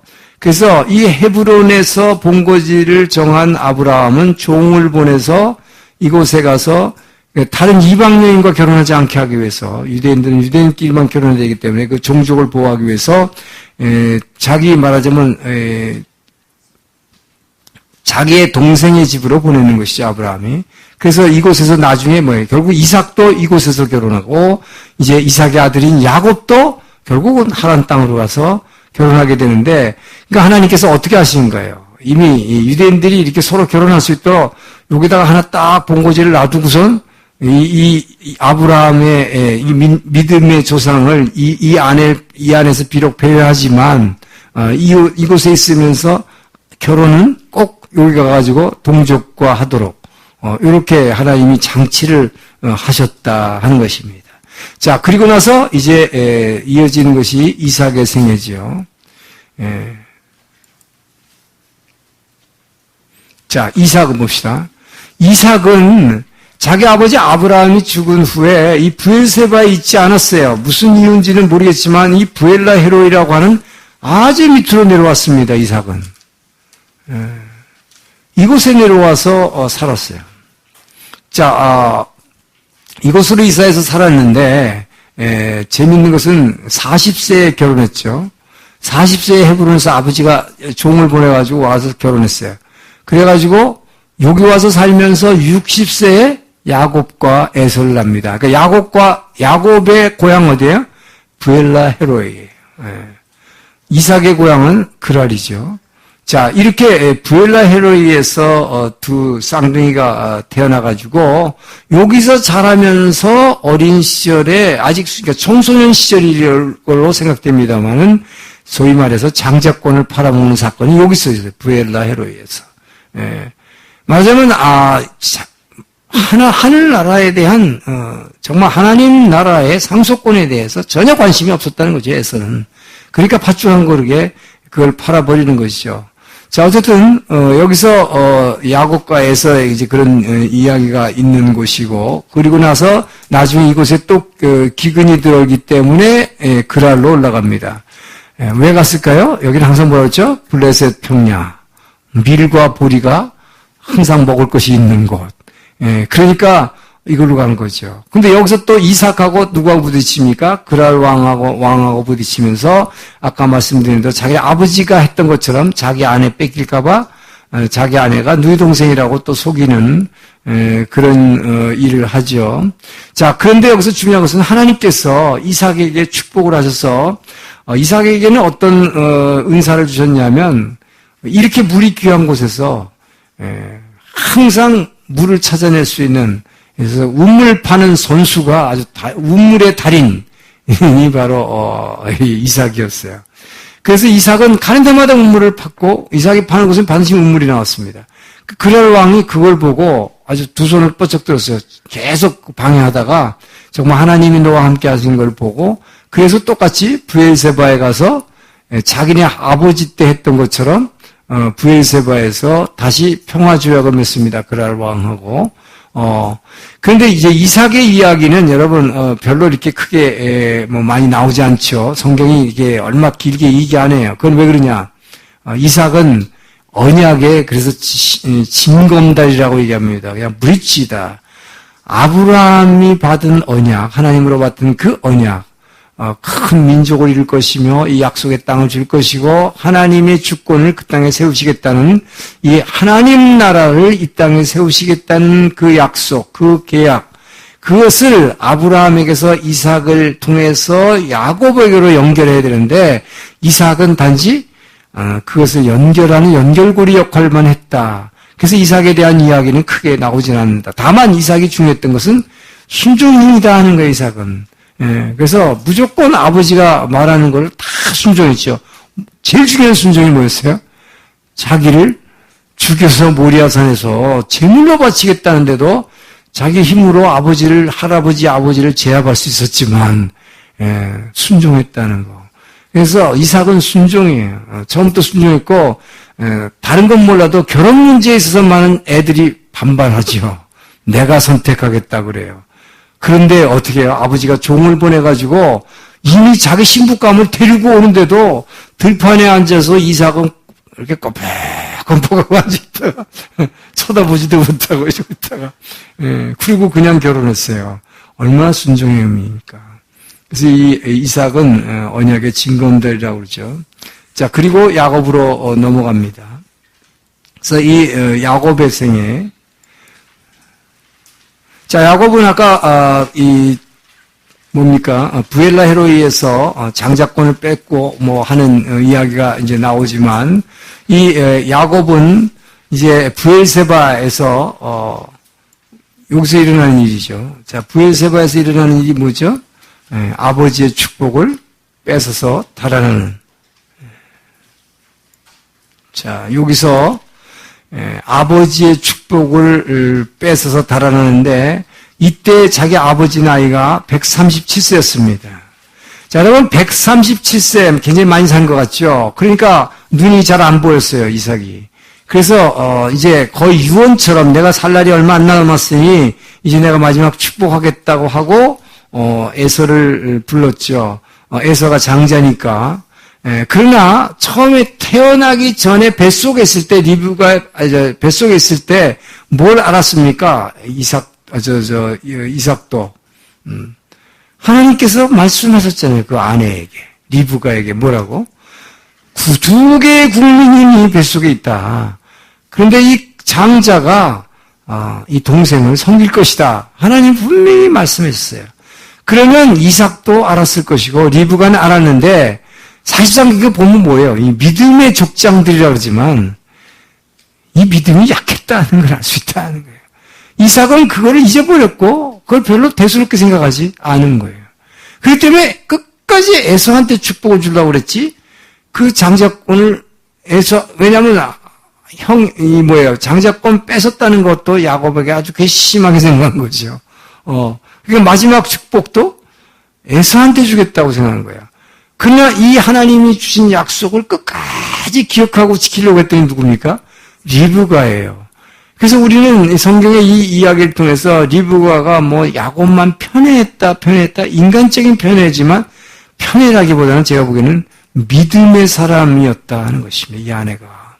그래서 하나님이 약속하신 대로 장자가 이 동생을 섬겨야 할 것이다. 그렇기 때문에 그건 무슨 뜻인지 아는 거죠. 그래서 어떻게 해서라도 이 축복을 야곱이 받게 하려고 애쓴 것이다. 그래서 부엘세바에서 그 축복을 어쨌든 뺏어갖고 도망가는데, 어디까지 도망가요? 여러분, 아까 보세요. 예루살렘이, 뭐라고 그랬죠? 모리아산이라고 했어요. 모리아산까지 가는 길이 며칠 길이라고요? 사흘길. 그런데 어디까지 도망갔어요? 베델까지. 예루살렘 훨씬 위입니다. 여기까지 도망갔는데 이걸 얼마 만에 도망갔다 그랬어요? 반나절에. 얼마나 급했으면. 여러분, 사흘길인데 예루살렘까지 형이 죽이려고 그러니까 이 축복을 뺏어서 달아난 이 야곱에 대해서 형은 정말 그냥 부르르 떨기만 한 거 아니에요? 당장 죽여버리겠다 그런 것이죠. 근데 얼마나 무서웠으면 먹지도 않고 뭐 마시지도 않고 달렸으면 베델까지 달아나서 거기서 그냥 푹 쓰러졌잖아요. 그 돌베개 베고 자다가 그러나 하나님은 거기서 말해서 사닥다리 꿈속에 나타나서 사닥다리 이 사닥다리죠. 야곱의 사닥다리 꿈. 그곳을 통해 나타나신 꿈 사닥다리에서 나타나신 하나님께서 이 베델에서 뭘 하십니까? 아브라함의 언약을 갱신하는 것입니다. 자, 하나님께서는 이 아브라함에게 주신 이 언약, 너로 하여금 큰 민족을 이루게 할 것이며 너로 복의 근원이 되게 할 것이고 그 다음에 이 땅을 줄 것이고 또 하나님이 다스리는 주권, 너를 축복하는 자를 축복하고 너를 저주하는 자를 저주해 주겠다는 내가 네 편이 되겠다는 네가 어디를 가도 너와 동행하겠다는 너의 하나님 되겠다는 약속입니다. 자, 이 약속을 아브라함과 이삭에게 동일하게 주셨습니다. 이삭에게는 언제 주셨냐면 이삭도 부엘세바에서 먹고 살기 힘들었을 때 사실은 애굽으로 가려고 그랬어요. 이삭도 애굽으로 가렸어요. 먹을 게 없으면 당장 항상 애굽으로 내려가려고 한 것입니다. 그때 하나님이 이삭을 막았습니다. 이삭에게 하나님께서 말씀하시기를 꿈속에서 너는 애굽으로 절대로 내려가지 말라. 내가 그러면서 약속하시는 거예요. 내가 너의 아비 아브라함에게 약속한 것 같이 이 땅을 너에게 줄 것이며 너로 하여금 수많은 자손을 줄 것이고 내가 너의 하나님이 되겠다는 약속하신 것입니다. 그래서 이삭만이 바로왕을 만난 적이 없어요, 여러분. 자, 이 믿음의 족장 네 사람 봅시다. 아브라함, 이삭, 야곱, 요셉. 여기서 바로 이삭만 바로를 만난 적이 없어요. 왜? 하나님이 막아서 내려가지 못하겠어. 그래 나중에 봐도 이제 야곱도 바로한테 가서 신세지게 되고 요셉은 뭐 거기 가서 총리가 되고 지금 그래서 우리가 애굽의 역사를 이렇게 자세하게 하는 거예요. 이제 다음 주에는 애굽의 역사를 굉장히 자세하게 볼 것입니다. 왜요? 출애굽이 관계되기 때문에 출애굽 때 모세를 죽이려 했고 강물에 뛰었던 공주는 누구고 또 출애굽할 당시에 끝까지 열대 재앙을 겪으면서도 끝까지 강팍했던 바로왕은 누굴까? 그래서 다음 주에는 아주 애굽의 역사를 좀 더 자세하게 볼 것입니다. 근데 어쨌든 아직 지금 야곱의 일생이 끝나지 않았어요. 요거까지 하고 마치겠습니다. 자, 그래서 야곱이 이제 어떻게 합니까? 베델에서 하나님의 약속을 다시 받고 난 다음에 하란 땅으로 도망가죠. 저 하란 땅으로 도망갑니다. 자, 그 하란 땅이 뭐였어요? 아까 우리가 본 대로 하란 땅은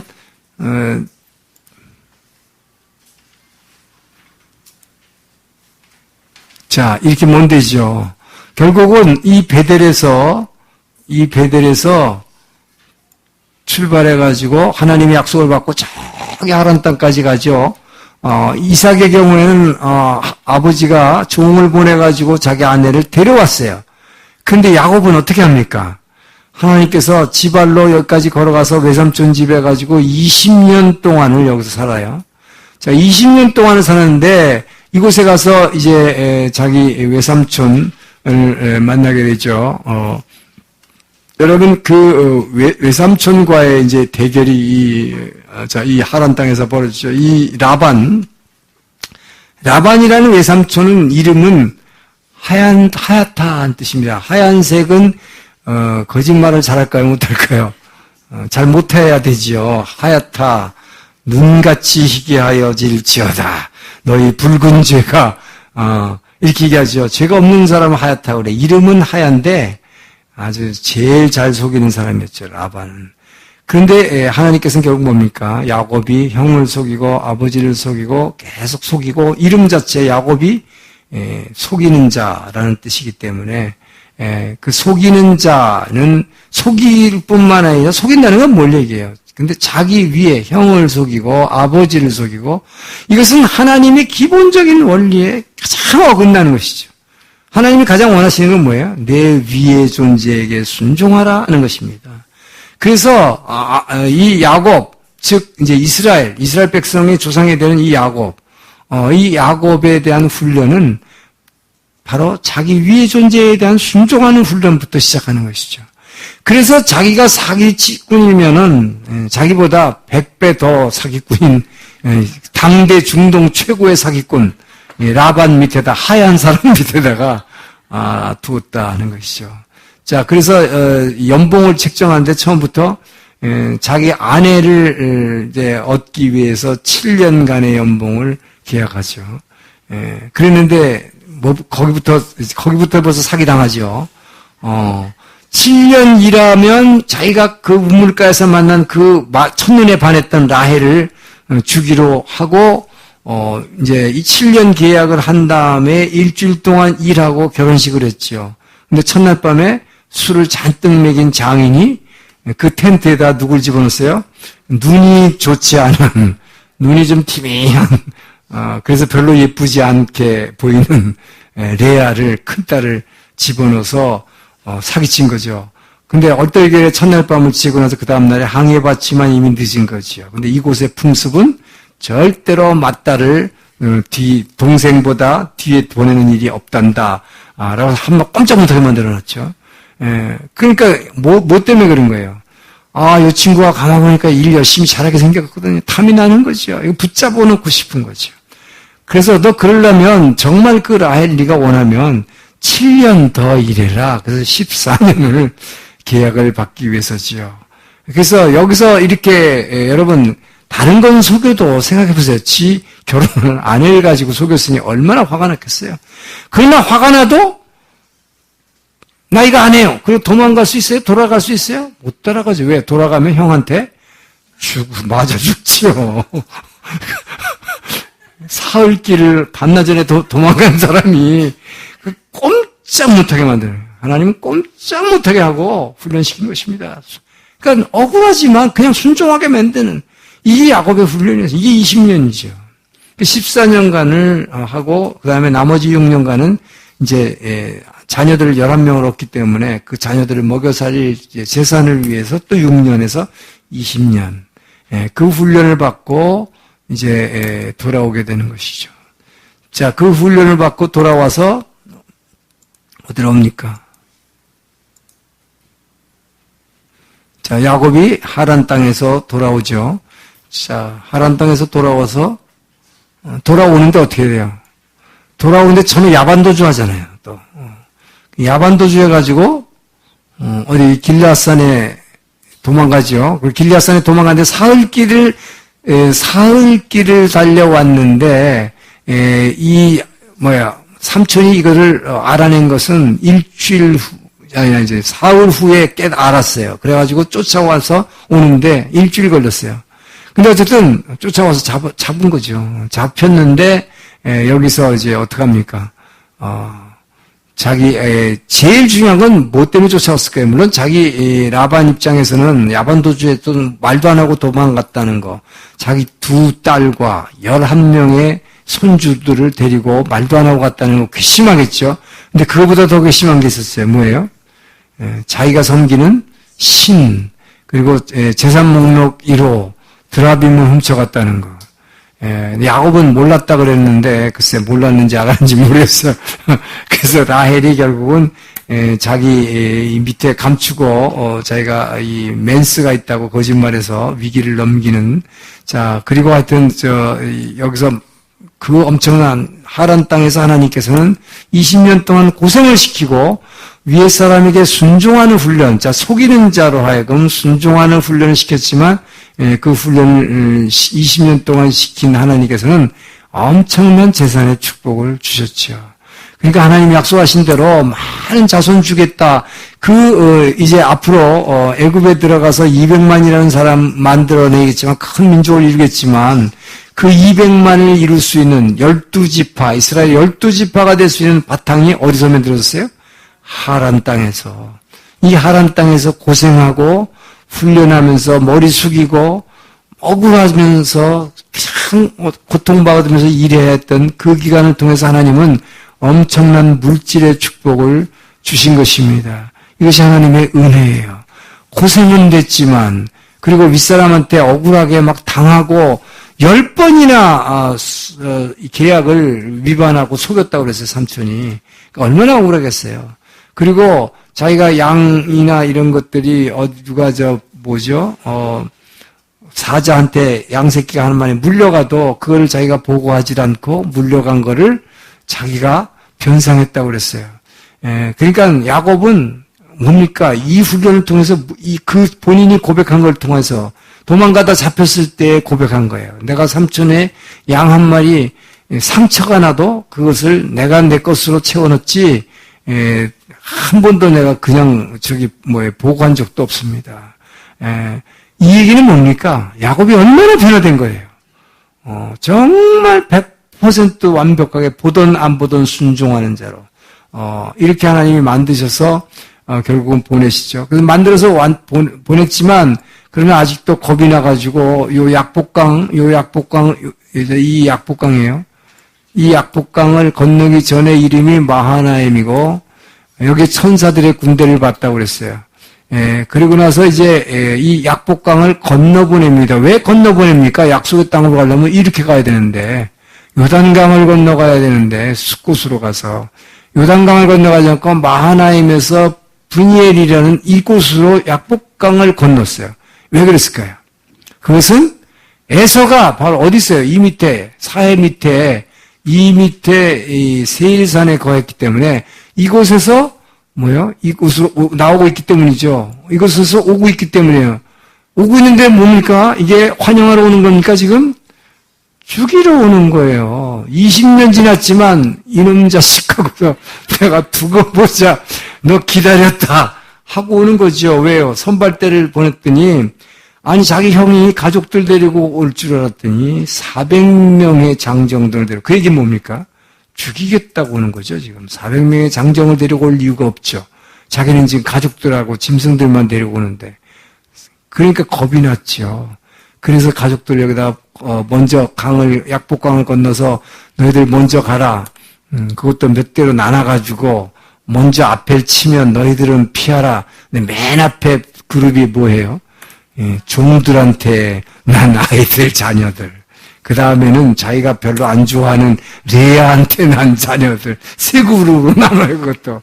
이거 보면 인간의 마음이 아주 그냥 그대로 드러나는 거예요. 20년 훈련 받았다 해도 쉽게 안 바뀌어요. 인간은 참 보면은. 그렇게 해놓고 먼저 가라. 먼저 어디로 보냅니까? 이쪽으로 가라는 거죠. 에서 오른쪽으로 지금. 그래 놓고 자기는 브니엘의 여관방에 남아가지고 자고 있을 때 하나님께서 찾아오시죠. 씨름꾼으로 찾아와서, 뭡니까? 씨름할 때, 여러분 그 얘기 잘 알죠? 그래서 결국 축복해달라고 놓지 않고 있을 때 환도뼈를 쳤고, 자기를 축복해달라고 할 때 하나님께서 이름을 바꿔주시는 축복을 주시는 것이죠. 야곱, 너희 더 이상 속이는 자라는 이름을 가지지 말고 이스라엘이라 하라. 하나님과 싸워서 이긴 자, 하나님과 씨름해서 이긴 자.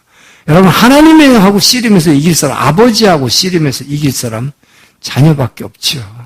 그래서 자녀로 삼아주신 것입니다. 하나님이 내가 졌다라고 하는 것이죠. 너 이름 부를 때마다 너는 하나님을 이긴 자다. 그 얘기는 너는 하나님의 아들이다, 자녀다. 라는 이름을 주신 거죠.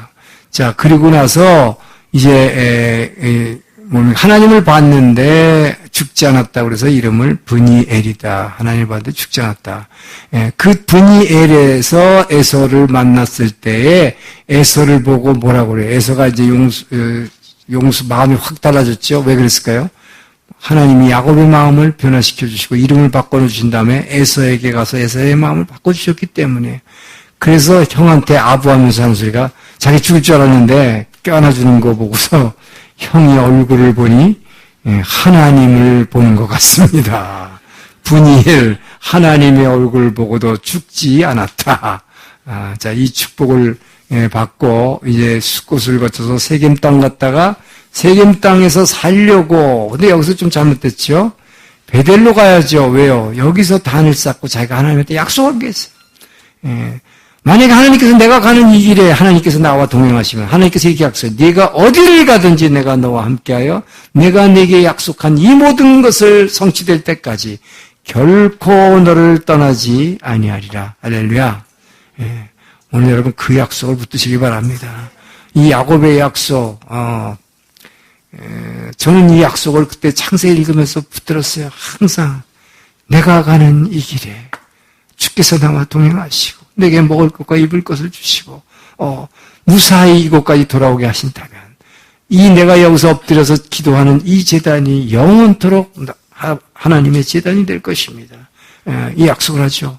영원토록. 그리고 내가 평생 잊지 않고 11조를 드리겠다는 약속을 이곳에서 합니다.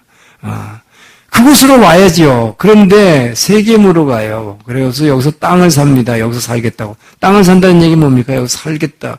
창세기 읽어보세요. 뭐라고 나오나요? 세겜에 거주하고자 하여 땅을 200세겔 주고 샀다고 얘기했습니다. 그때 무슨 사건이 일어나죠? 하나님은 베델로 내려보내게 하려고. 왜요? 여러분, 이 약속의 이 믿음의 조상들을 이 땅에 보낸 이유가 뭐였어요? 이곳에서 하나님을 예배하는 민족을 만들기 위해서 아닙니까?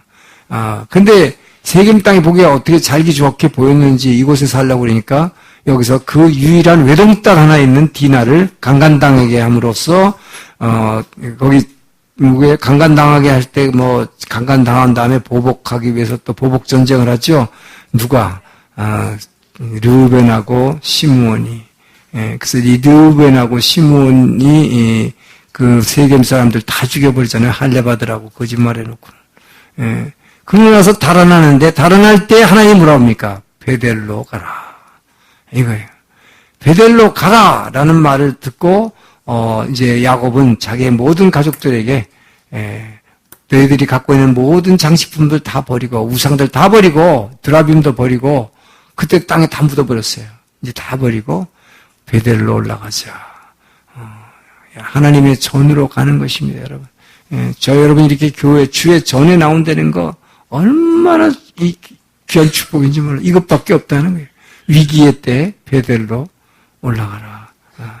자, 그리고 나서 이제 헤브론에 와서 이제 정착하게 되는데 오는 길에 마지막 12번째 아들인 베냐민을 임신했던 그 자기가 가장 사랑하는 라헬이 예루살렘을 지나가면서 베들레헴 옆에 에브라시라는 곳에서 아이를 난산하면서 죽죠. 그래서 어미는 죽고 베냐민만 태어나는. 그래서 이 라헬의 묘비가 이 베들레헴에 있는데 예수님께서 나중에 얘기하죠. 예수님 십자가에 지신 거고 막 여인들이 우니까 너희를 위해서 울라. 나를 위해서 울지 말고 너희를 위해서 울라. 자, 그곳이 바로 에브라시입니다. 이곳을 지나서 헤브론 오는데 여러분, 야곱이 자기가 제일 사랑하는 아내를 어디서 잃었어요? 에브라스에서 잃었어요. 근데 성경은 창세기 거기다 옆에다 살짝 뭘 기록하는 줄 아십니까? 야곱이 아버지가 이렇게 마음이 아픈데 자기가 사랑하는 아내를 잃었어요. 근데 장자인 르우벤이 말하자면 계모라고 해야 되나요? 서모죠. 종이지만 아버지의 아내가 되는 그 라헬의 종, 빌하라는 그 서모와 간통을 하는 사건이 바로 여기서 일어났다는 것입니다. 그 아버지의 아픈 마음을 그냥 확 긁어버리는 장자가. 그래서 이 장자권을 완전히 빼앗겨버리는 사건이 여기서 있죠. 그리고 나서 헤브론에 와서 이제 정착을 하고, 자, 야곱이 여기까지 헤브론에 돌아오는 이유가 있어요. 왜 헤브론으로 옵니까? 아버지를 만나러. 아버지가 20년 전에 자기가 축복을 뺏어서 달아났어요. 그렇지만 이제는 그 아버지한테 와서 사과해야 될 거예요. 회개해야 될 거 아니에요. 그래서 헤브론에 오는 거예요. 그래서 여기서 아버지하고 아버지가 180세에 죽습니다. 그러니까 이삭이 사실상 유언식으로 그때 축복을 해준 게 137세였는데 굉장히 오래 살았죠. 180세에 죽었어요. 그 당시에 보면 참 오래 살았다는 걸 알 수 있습니다. 그래서 하여튼 여기서 이제 야곱의 얘기 끝나고 이제 요셉의 생애 다음 주에 이제 요셉의 생애부터는 출애굽과 관련시켜서 애굽의 역사를 아주 자세하게 다룰 것입니다. 자, 기도하겠습니다. 좋으신 하나님 감사합니다. 믿음의 조상들의 이야기를 들었습니다. 아버지 하나님께서 본토 친척 아비집을 떠나 지시하라고 하시고 아버지여 놀라운 이 땅의 하나님 나라의 모델을 아브라함과 이삭과 야곱에게 약속하신 그 하나님 감사합니다. 그 약속을 믿고 나아갔지만 보이는 눈의 환경 때문에 그 온전한 믿음을 갖지 못한 연약한 모습들을 봅니다. 그러나 주여 주님께서 그 약속은 변하지 않았고 주님께서는 그 약속을 반드시 성취하심을 믿습니다. 우리의 연약한 믿음 아버지 붙잡아 주시고 아버지여 야곱에게 약속하신 그 믿음처럼 그 약속을 믿게 하여 주시옵소서. 내가 어디로 가든지 내가 네게 이룬 것을 다 이룰 때까지 정녕 너를 떠나지 아니하리라. 그 약속을 믿고 일주일간을 지낼 때 주님 믿음의 사람으로 축복하여 주시옵소서. 감사하며 예수님 이름으로 기도합니다.